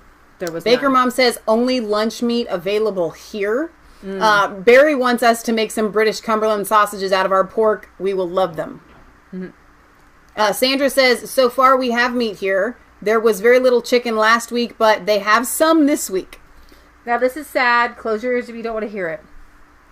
Wood chippers employed to help compost thousands of excess hogs near Worthington plant. A parcel of land in Nobles County has been transformed into a major composting operation for euthanizing hogs coming from the crippled JBS pork processing plant near Worthington, as well as hogs from area farmers. Michael Cruz, communications director for the Minnesota Board of Animal Health, said delivery of hog carcasses to the Southwest Minnesota site began over the weekend. Delivery of 2,000 head per day. Pause right there because this is a really good point. I hadn't really put the 2 and 2 together, honestly, Peter. Gates is heavily invested in this disgusting artificial meat project, okay? So if the conspiracy theorists are right, and I'm going to say this so we don't get taken off of YouTube because y'all know my opinion on this. They want us to stop eating meat. If Bill Gates is behind the coronavirus in some way or another, and this is a result of it, and he's also behind the artificial meat trying to take off. It's all about money. It's all about control, and it's all satanic. So I hadn't put the Bill Gates artificial meat thing has been coming up in my feed a lot lately. So it's interesting to try to put that together. JBS announced last week it could euthanize 3,000 head of market weight hogs per day because they couldn't be processed before they got too large for slaughter now. Which absolutely is insane is that there's not a meat shortage. Exactly. If y'all knew how, and I posted this, I said, if y'all knew how to butcher hog, why would they euthanize and just kill a hog? Why don't they just give them away for free? Just give them away. Right. To people who are hungry. Go ahead. Patriot Gallery. It's just, I thought maybe if you guys have time, I don't know what your schedule is. Michelle brought up something a long time ago about how people are nervous, kind of, not sure what's going on. And I wrote 2 blogs called The Event. Why? And I think that's a question everybody asks. Why me? Why did it happen? And we have answers. I mean, God gave me the answer. And that will calm people down if they have answers. But I have 2 blogs, and, I had a panic attack because I hear the same news, and part of my mind's still broken, so it received that negative stuff. So I don't want to do it, but maybe if you guys have time, we get all 3 do it by blogs together and give people peace. And, I mean, it goes along with Bill Gates and what you're talking about right now. Well, I have to be real careful, though, because you can be totally demonetized if you talk about these people in some way. You can take your whole channel. My blog has nothing to do with that. Channel down. My blog has to do with the root of the problem. And the whether it's Tucker Carlson or Mr. Flynn, or these are distractions from answers that come from God. Well, sure. I'm talking about an answer comes from God, like your little video about the guy, and he said we made these big cities, but then, my video's about that kind of peaceful stuff. Right. You know what I'm talking about, the boy in the story? I know that one. My blogs are very peaceful. Yeah. So Patriot Gallery the other day, speaking... If you have time, we can do it right after this. Had said something about us. She's like, if we had like enough meat, we could, help people sell meat or give meat away or whatever. We don't have enough meat to sell or give away. But you did have an idea for locally, for people in our community, that if they had access to one of these hogs, okay, if they can get the hog, we can go there to their home and help them. Legally, that's the only way we're allowed to do it. And that is actually what happened to one of these, a lady Show and her somebody daughter how to do it. Got a hold of a hog. They got a hog. They brought it back to their house. And they had an older gentleman come to their house, showed them how to slaughter, and showed them how to cut up the meats. And now they had, for $110, because the delivery of the hog was $20. They had a hog delivered. No way. Yes. $20. And for $20, they had the hog delivered, and they cost them I think $90 to buy the hog. I don't know what it was. It was very cheap.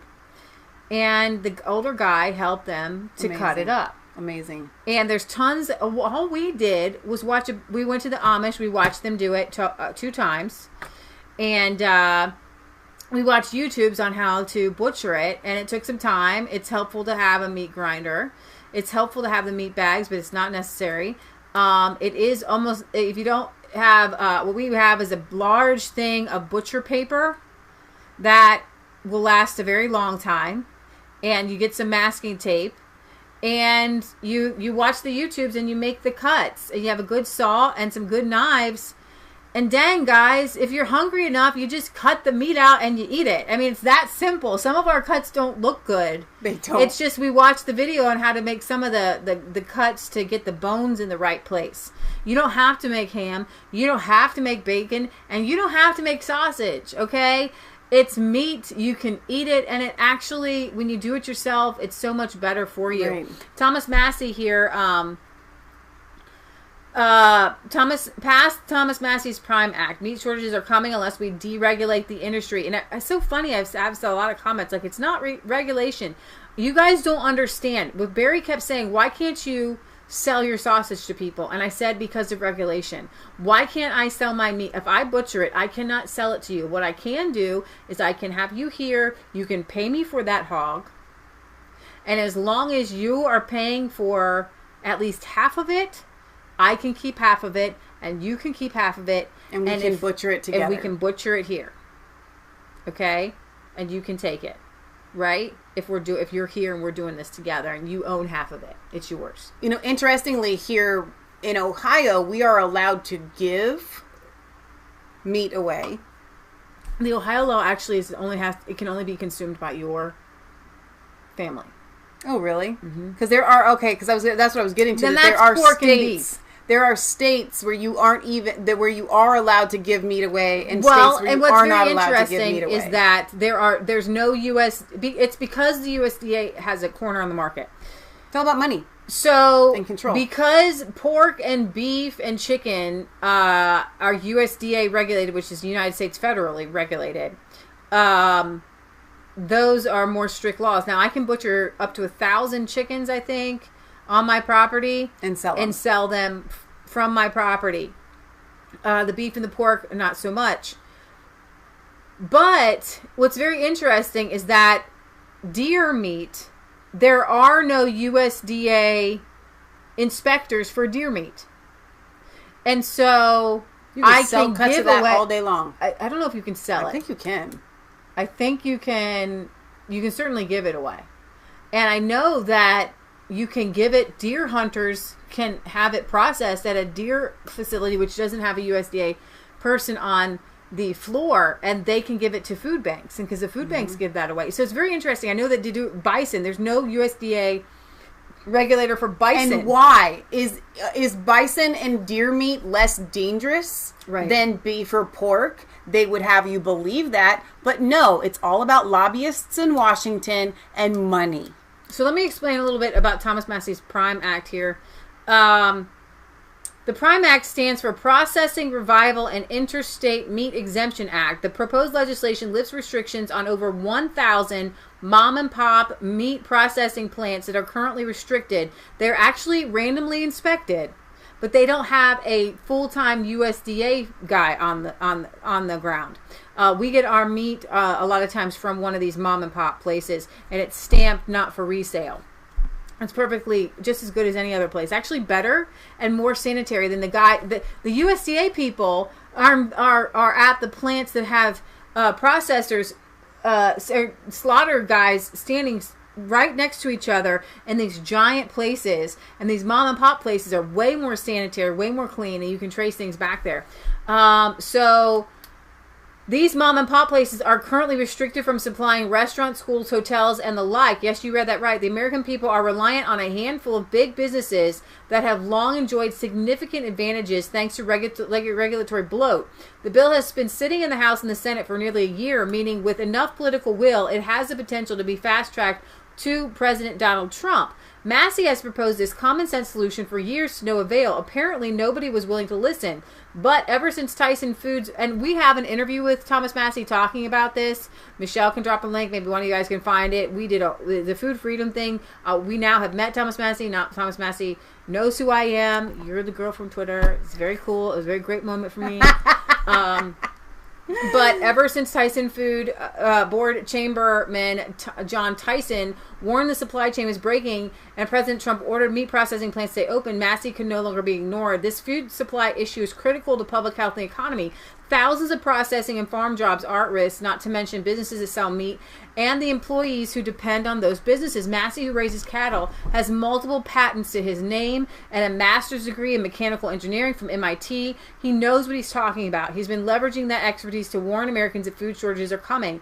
Under the PRIME Act, the small meat processing businesses would still be subject to unannounced USDA inspections, so there will be no effect on food quality standards. Currently, however, these small businesses are not allowed to sell to grocery stores simply because they don't have an inspector on staff at all times, a requirement more easily fulfilled by the big businesses.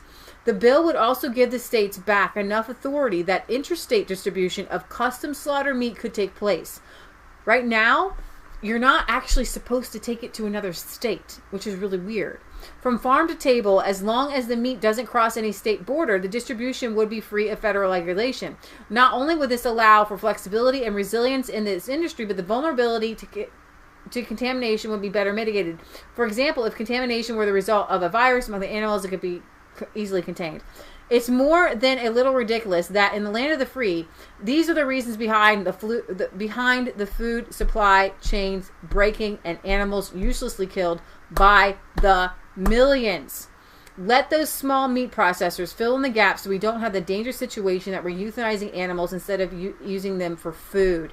And here's the deal. We got rid of the country of origin labeling, and we now ship our meat to China to be processed, and then it gets shipped back here to be sold, and yet somehow that is safer than a mom and pop butcher. So, though it's worth noting that if Massey's bills fails, it might be a good idea for the rest of us to find a local farmer to befriend. In Oklahoma, there are ranchers and farmers already reaching out and selling directly to customers. Like most business regulations, the ones revolving meatpacking are much more burdensome on small businesses and entrepreneurs than on big suppliers. Furthermore, it's taxpayers who foot the bill for these inspections, not the businesses that derive profits from the stricter labels that boast of their product quality. Actually, if you see USDA, you know it's in a giant, it's a bigger facility. Ostensibly, the rules are written with the intent to protect the consumer. In reality, however, they protect the large corporations against competition, which further injures consumers as big businesses aren't incentivized to innovate or improve on the same degree, to the same degree. This is going on for far too long. Michael Murray, communications director from the 10th Amendment Center, notes that since the Wholesome Meat Act of 1967, the number of slaughterhouses in America, get this, has gone from 10,000 to 2,766. 10,000. We're not consuming less meat now. Meaning, it's all being done in giant factories. The law required all meat be slaughtered and processed under federal inspection or a state authority with regulations at least as strict as the federal mandates. The unbroken history of meatpacking industry pushing for these kinds of mandatory inspections actually goes back 130 years. Every meat packer involved in any way whatever in export had to be inspected in detail by the Department of Agriculture, and violations were punishable by imprisonment as well as fine. This regulatory structure was a response to the protectionist European prohibitions on American meat imports. To compensate, the U.S. meat industry lobbied for the first mandatory inspection law in 1891. In the decade before the first inspection law, meat packing locations grew from 872 to 1,367 in just a matter of 10 years. Less than 10 years after the 1891 law, the top 3 meatpacking firms represented 78% of the whole industry. The worst thing that can happen to Massey's effort is for special interests to blunt its core strength, the principle of decentralization. If corporate lobbyists should try and inflame legislators with warnings of dire consequences, then representatives should only briefly stop to remember how satisfied those lobbyists were with the faulty status quo before the crisis hit. Crony capitalism, not E. coli, is the worst contamination threat to the beef, poultry, and pork industries. That's very good. Okay. Awesome. So, let's see. And then Thomas Massey says, just found out that in order to keep a supply of food to serve takeout, a resourceful restaurant in our own district is sending several of his employees to Sam's Club one at a time because each consumer can only buy 2 packages of meat.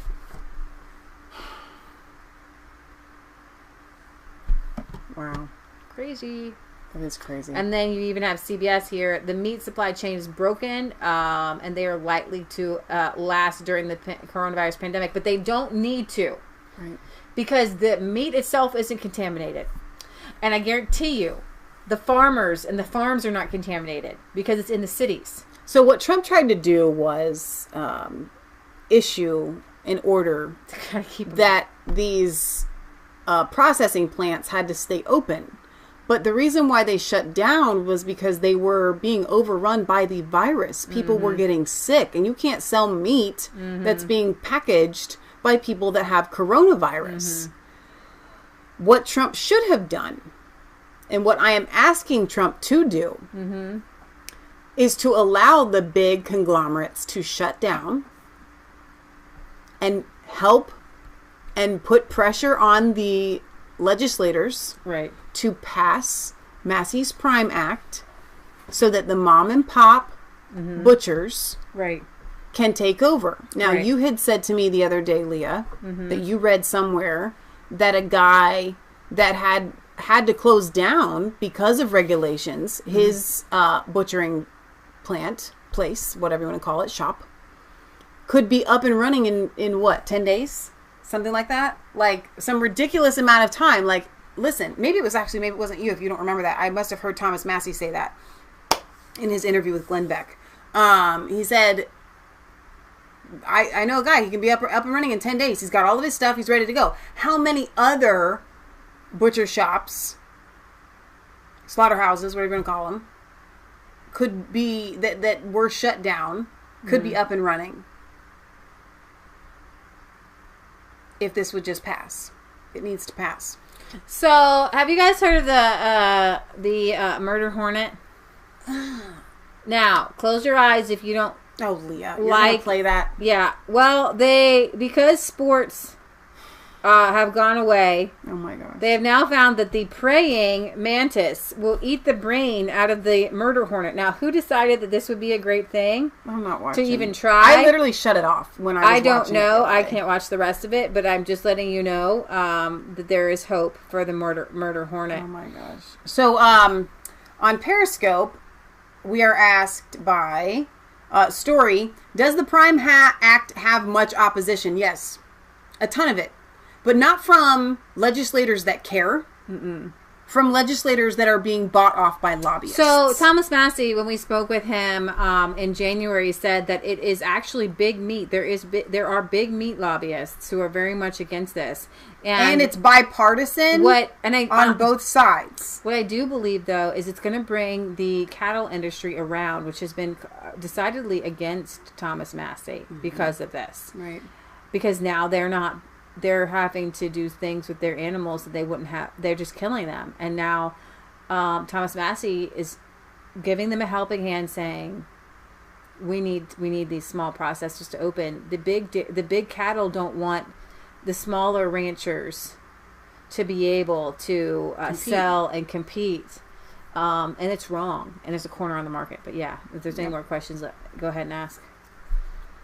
This is one of our little areas of expertise. So go ahead if you have any more meaty questions. Let us know. And we'll try to answer them. He literally got a guy named Angus King. A Democrat. To co-sponsor his bill. There's a lot of people co-sponsoring this.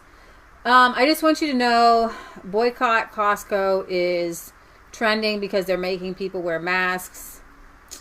And I know a lot of people are upset about that. And here, the lady Shelley Luther, her salon is allowed to be reopened, and so Ted Cruz went and got a haircut at her salon. It was ridiculous to see somebody sentenced to 7 days in jail for cutting hair.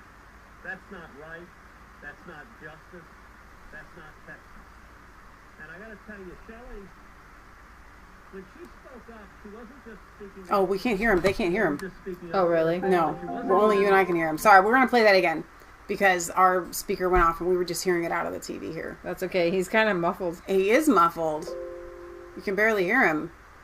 It's a stupid mask. I don't think you should have to wear a mask when you're outside speaking into a microphone. I'll tell you what happened. Here we was go. Wrong. There we go. It was ridiculous to see somebody sentenced to 7 days in jail for cutting hair. That's not right. That's not justice. Nope. That's not Texas. Yep. And I got to tell you, Shelley, when she spoke up, she wasn't just speaking up for herself. She wasn't just speaking up for her family. She wasn't even just speaking up for the women and men who work in her small business. She was speaking up for 29 million Texans across our state.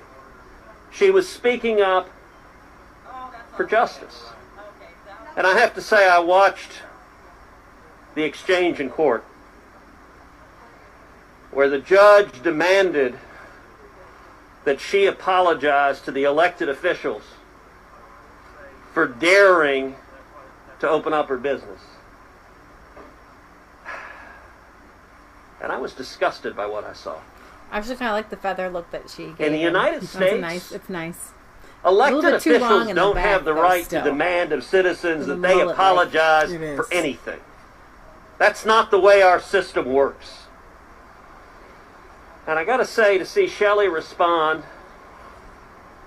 with dignity, with respect, she didn't get angry, she didn't yell and scream at the judge, but she simply said, I'm not going to apologize for feeding my kids. Oh. Yep.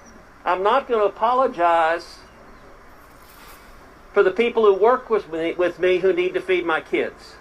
Just like watching a That was beautiful, it was powerful, it was right. And so this morning, when she reopened for business, I got on a plane and I flew up from Houston. I needed a haircut anyway. And I figured that there wasn't a better place I could think of on the face of the planet to get a haircut this morning than... So I'm going to play something for you guys. Somebody posted this.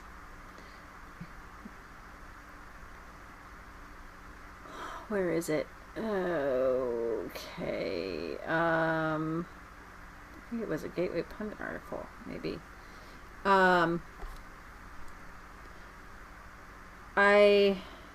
Please don't say I shut it down. Don't believe that wasn't a Breitbart article. No. Kenneth Curtis says, remember when everyone had chickens and pigs? Guess I'm showing my age and wisdom. You got that right. Let me see if it's here. There's a video of Fauci telling people that masks are not awesome. Britt Boz says, raising and butchering meat is better to the environment than soybeans and tofu because the natural rainforests are not being destroyed to grow fake meat products, so animals actually help the planet. You posted it out. Well said. Let me see if I can find it.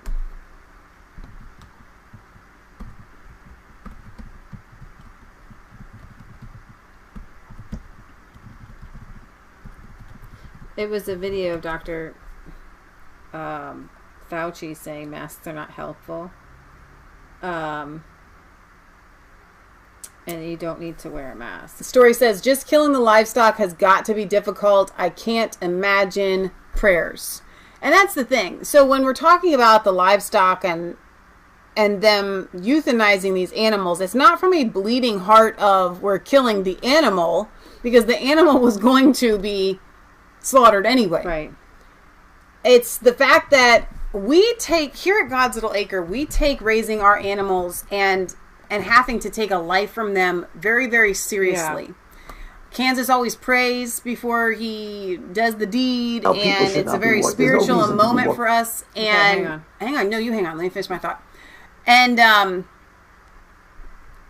so it's raising an animal just to waste the life. Yeah. It does not honor God. Right. It does not honor the food chain. It doesn't honor creation. It doesn't honor nature. It doesn't honor anything. It is wrong. And it shows how bloated our consumer system is. Oh, absolutely. That we would even get to the point where they would have to do that. Because if it was independent farmers raising between 10 and 200 head of cattle, they wouldn't be killing their animals. Because they wouldn't be backed up. They would be able to wait the time that it takes, and they would be able to afford to continue to graze and feed those animals. Sure. But because there's too many animals, they don't even have the food. They don't have the ability to keep. And they raise animals. them too quickly, and they raise them too fast, and they bred them to be ready in 6 months, and then they get too big because they eat all day. It's just a very unnatural situation. Yep. Not be walking around with masks. You're sure of it, because people are listening really closely to this. Right now, people should not be walking. There's no reason to be walking around with a mask. When you're in the middle of an outbreak, wearing a mask might make people feel a little bit better, and it might even block a droplet, but it's not providing the perfect protection that people think that it is. And often, there are unintended consequences. People keep fiddling with the mask, and they keep touching their face. And can you get some schmutz sort of staying inside there? Of course. But when you think masks, you should think of healthcare providers needing them and people who are ill. And there's obvious science behind breathing in recycled air. And there's also a reason a lot of nurses, doctors, and health experts like Dr. Fauci told you not to wear a mask before, but just ignore what they just told you, because now what they just told you is the undebatable word of God. If you want your First Amendment, if you want your job, if you want your salary, if you want your house, if you want your freedom, if you want your liberty, if you want the ability to go to a health facility to keep yourself from getting overweight, well, hey, just stop right there, mister. You must be some sort of Nazi fascist or whatever they're trying to say. It's disgusting. It's disturbing. And as people are getting murdered, People are being murdered over these masks. Right. When Dr. Fauci said you may stop a droplet, but they're not very helpful at all, and that was from his own mouth. And so all of a sudden, like, I could be taken off of YouTube for playing Dr. Fauci in March. Like, that doesn't even make sense. Right. Kelly says, Stephen prays and gives thanks for God. Gives thanks to God for the animals as we do. Stephen cried when he got his first bear this season. And then someone had asked, does Kansas actually pray or does he just give thanks? No, it's a legit prayer. Like, he is asking God to help him do this task because it is difficult. He's asking it for it to go smoothly. And then he's, then giving thanks in addition. Each time it's a little different. The chickens are a little less nerve-wracking than the pigs, so the chicken prayer kind of is a little bit more peaceful. It's slower. The pig one's like, okay, God, help. Right? So you guys may have heard about the movie Plandemic, which we're not going to discuss here on our show. It's been around. You've probably seen it. But what we will discuss here is Facebook removing the viral movie documentary for linking face masks to the spread of COVID-19. Facebook has joined other social media platforms in banning this documentary-style video titled Plandemic, which includes claims that wearing a face mask increases the odds of catching COVID-19. The 26-minute video has gone viral and includes several theories, including another that shelter-in-place orders are not helping to stem the spread of the virus. And we did hear from Governor Cuomo that said like over 90% of the people who are showing up with COVID-19 symptoms were sheltering in place and were not outside and not on the subway.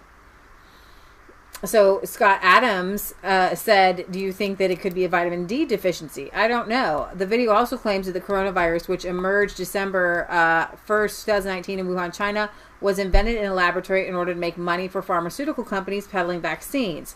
Judy Mitkovitz, a researcher who questions the safety of vaccines, makes many of the claims in the video, which had been watched by more than 1 million times before it was removed. I know everybody I know shared it. No, they're still sharing it. They're sharing different uploads of it. They're uploading it from multiple different places. The video now has been shared by celebrities, including Larry the Cable Guy, NFL players, Instagram influencers, and I believe even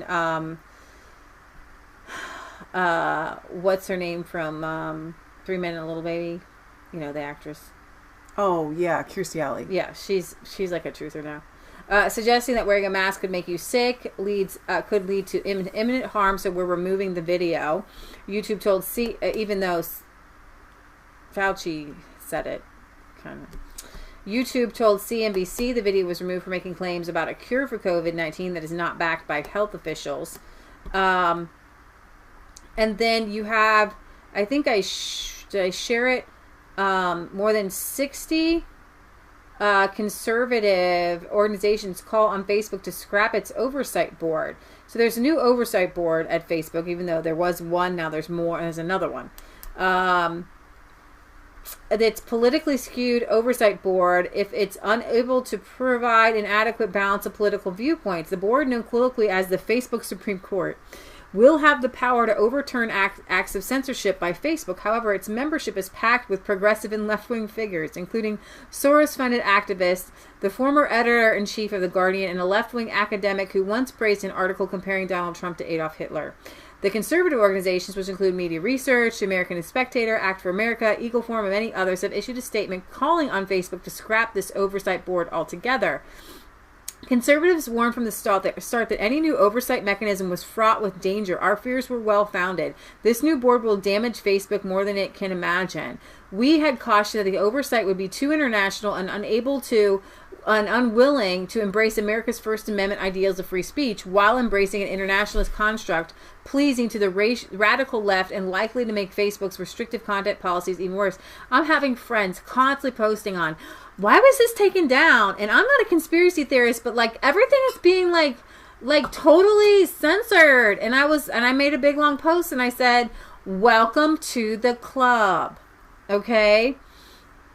We have been incredibly censored, but the good news is people are fighting back, and once the average Joe picks up on the censorship, they're not going to be able to hide it for very much longer. And I'm actually kind of glad that the average person has gotten a little more upset about what's happening. Do you have anything to say on that?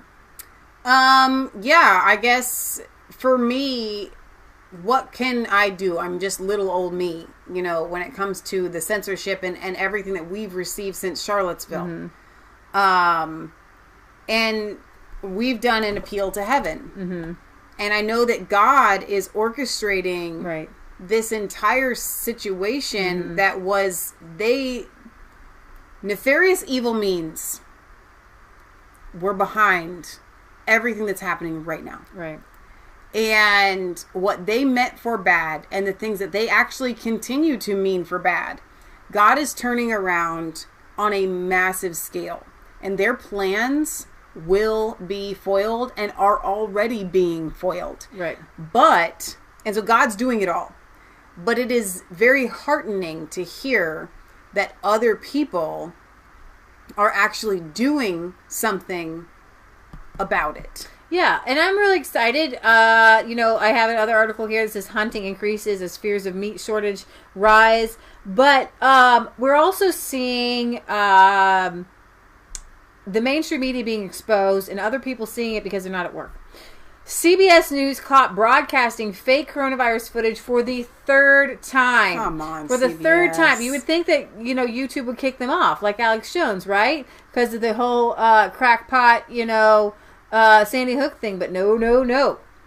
Third time in as many months, far-left CBS News has been caught broadcasting fake coronavirus footage to manufacture a crisis narrative. In March, the fake news outlet was caught using film footage from an overwhelmed hospital in northern Italy to report about New York City's hospitals. After CBS was busted for this, the network apologized and said it would never do it again. The following month, CBS did it again and used the exact same Italian footage as a stand-in for New York. This month, CBS has been caught broadcasting stage footage involving coronavirus testing at Cherry Medical Center in Grand Rapids, Michigan. The segment aired on Friday, May 1st on CBS This Morning and featured a video of a long line of cars waiting to get a coronavirus test. The agenda, obviously, was to attack President Trump for having failed to provide adequate testing facilities. According to a whistleblower who spoke with James O'Keefe from Project Veritas, the long line was staged. So we're going to play this here for you.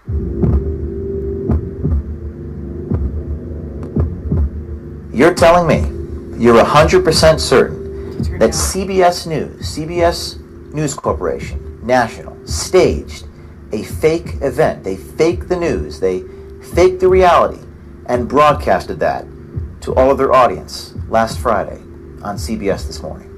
100%, absolutely. Only 6 states have reported more cases than Michigan, but fewer than 2% of its people have been tested for the virus.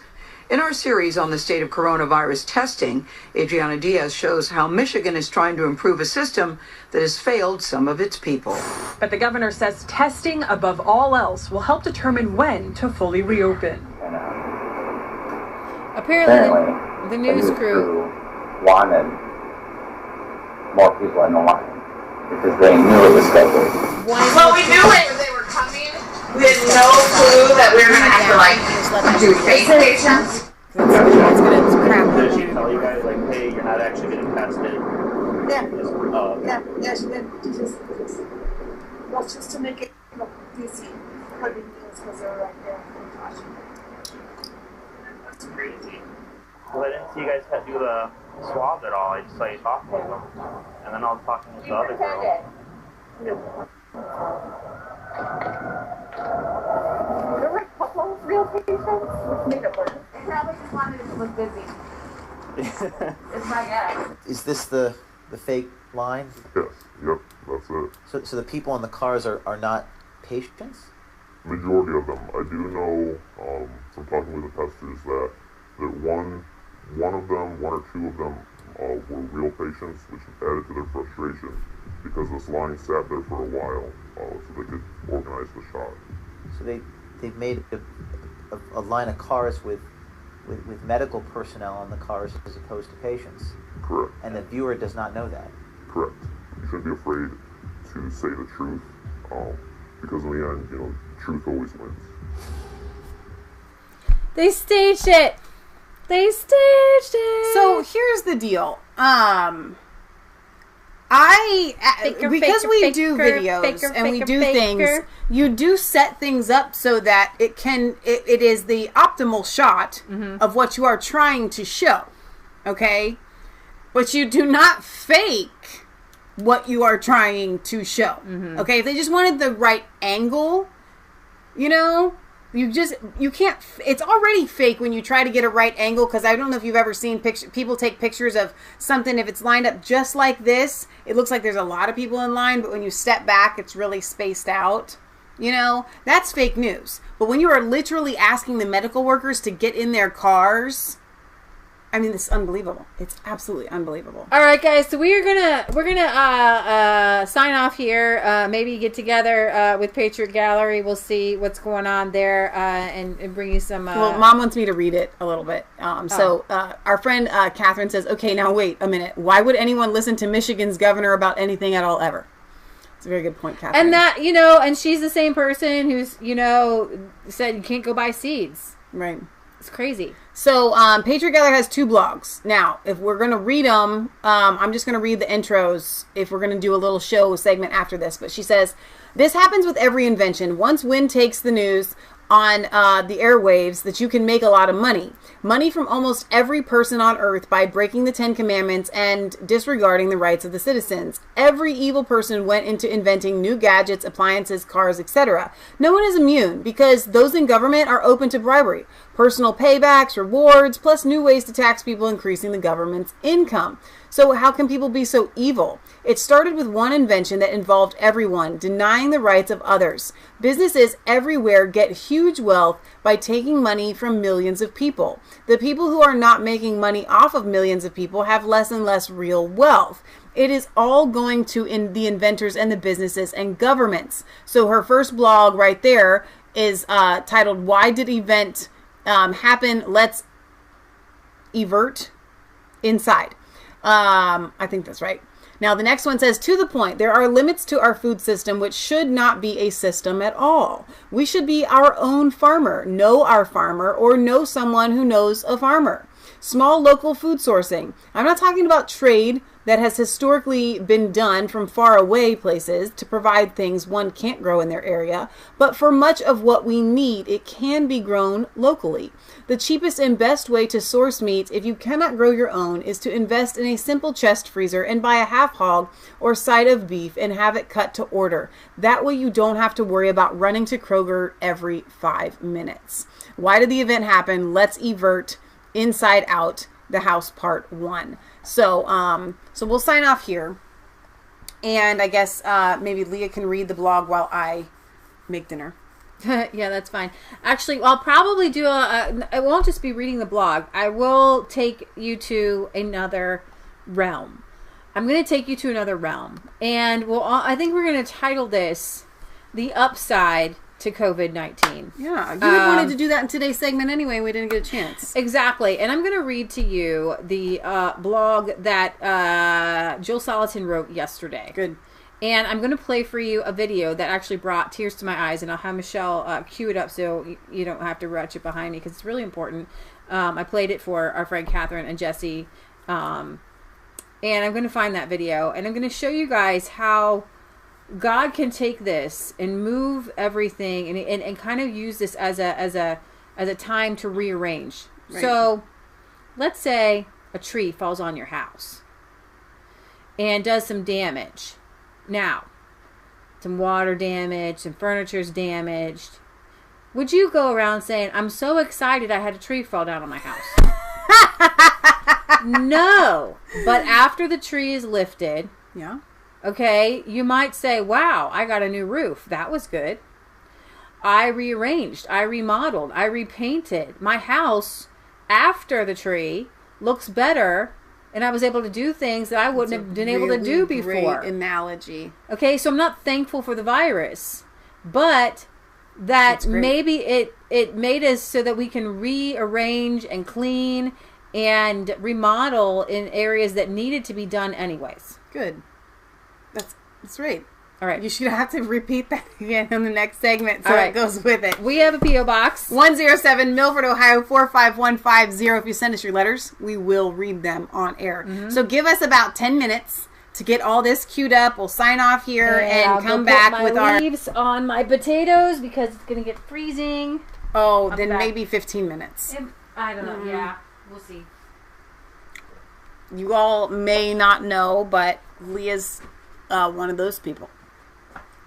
compacts a lot of things and tries to fit it all in a small amount of time, but time doesn't move. Well, guess what? I was gonna do it, and then Mom said, "Hey, you want to do this thing?" No, I know. So I'm saying being realistic. Winter is coming. I'm just telling you realistically, 10, 15, 20 minutes now that we have added another thing in the middle of that timing. Okay? So anyway, we're going to sign out. We love you guys. God loves you. God bless. Remember, it's literally not just a conspiracy theory if it's actually the truth. So we'll see you back here in a little bit, and then we will see you back on Sunday at 1 p.m. Eastern Standard Time for our European and UK news, where we'll be talking more about all of this. But we are very thankful for you. I have an email, massfaith33@gmail.com. If you have questions about the show or how to get started with natural living and things like that, please feel free to send me those. Not so much videos. I'm inundated with articles and videos, and I'm telling you, I don't get to 95% of them. Honestly, I just can't. There's not enough hours in the day. But if you want to send me a literal message and you have some questions, I will try to get back with you promptly. So Sunday is Mother's Day. If you have not done anything or gotten anything to honor that special lady in your life, or someone that has been like a mother to you in your life, take the time now to be preparing that sort of thing. It's just a little tip here. All right. We love you guys. God loves you, and God bless.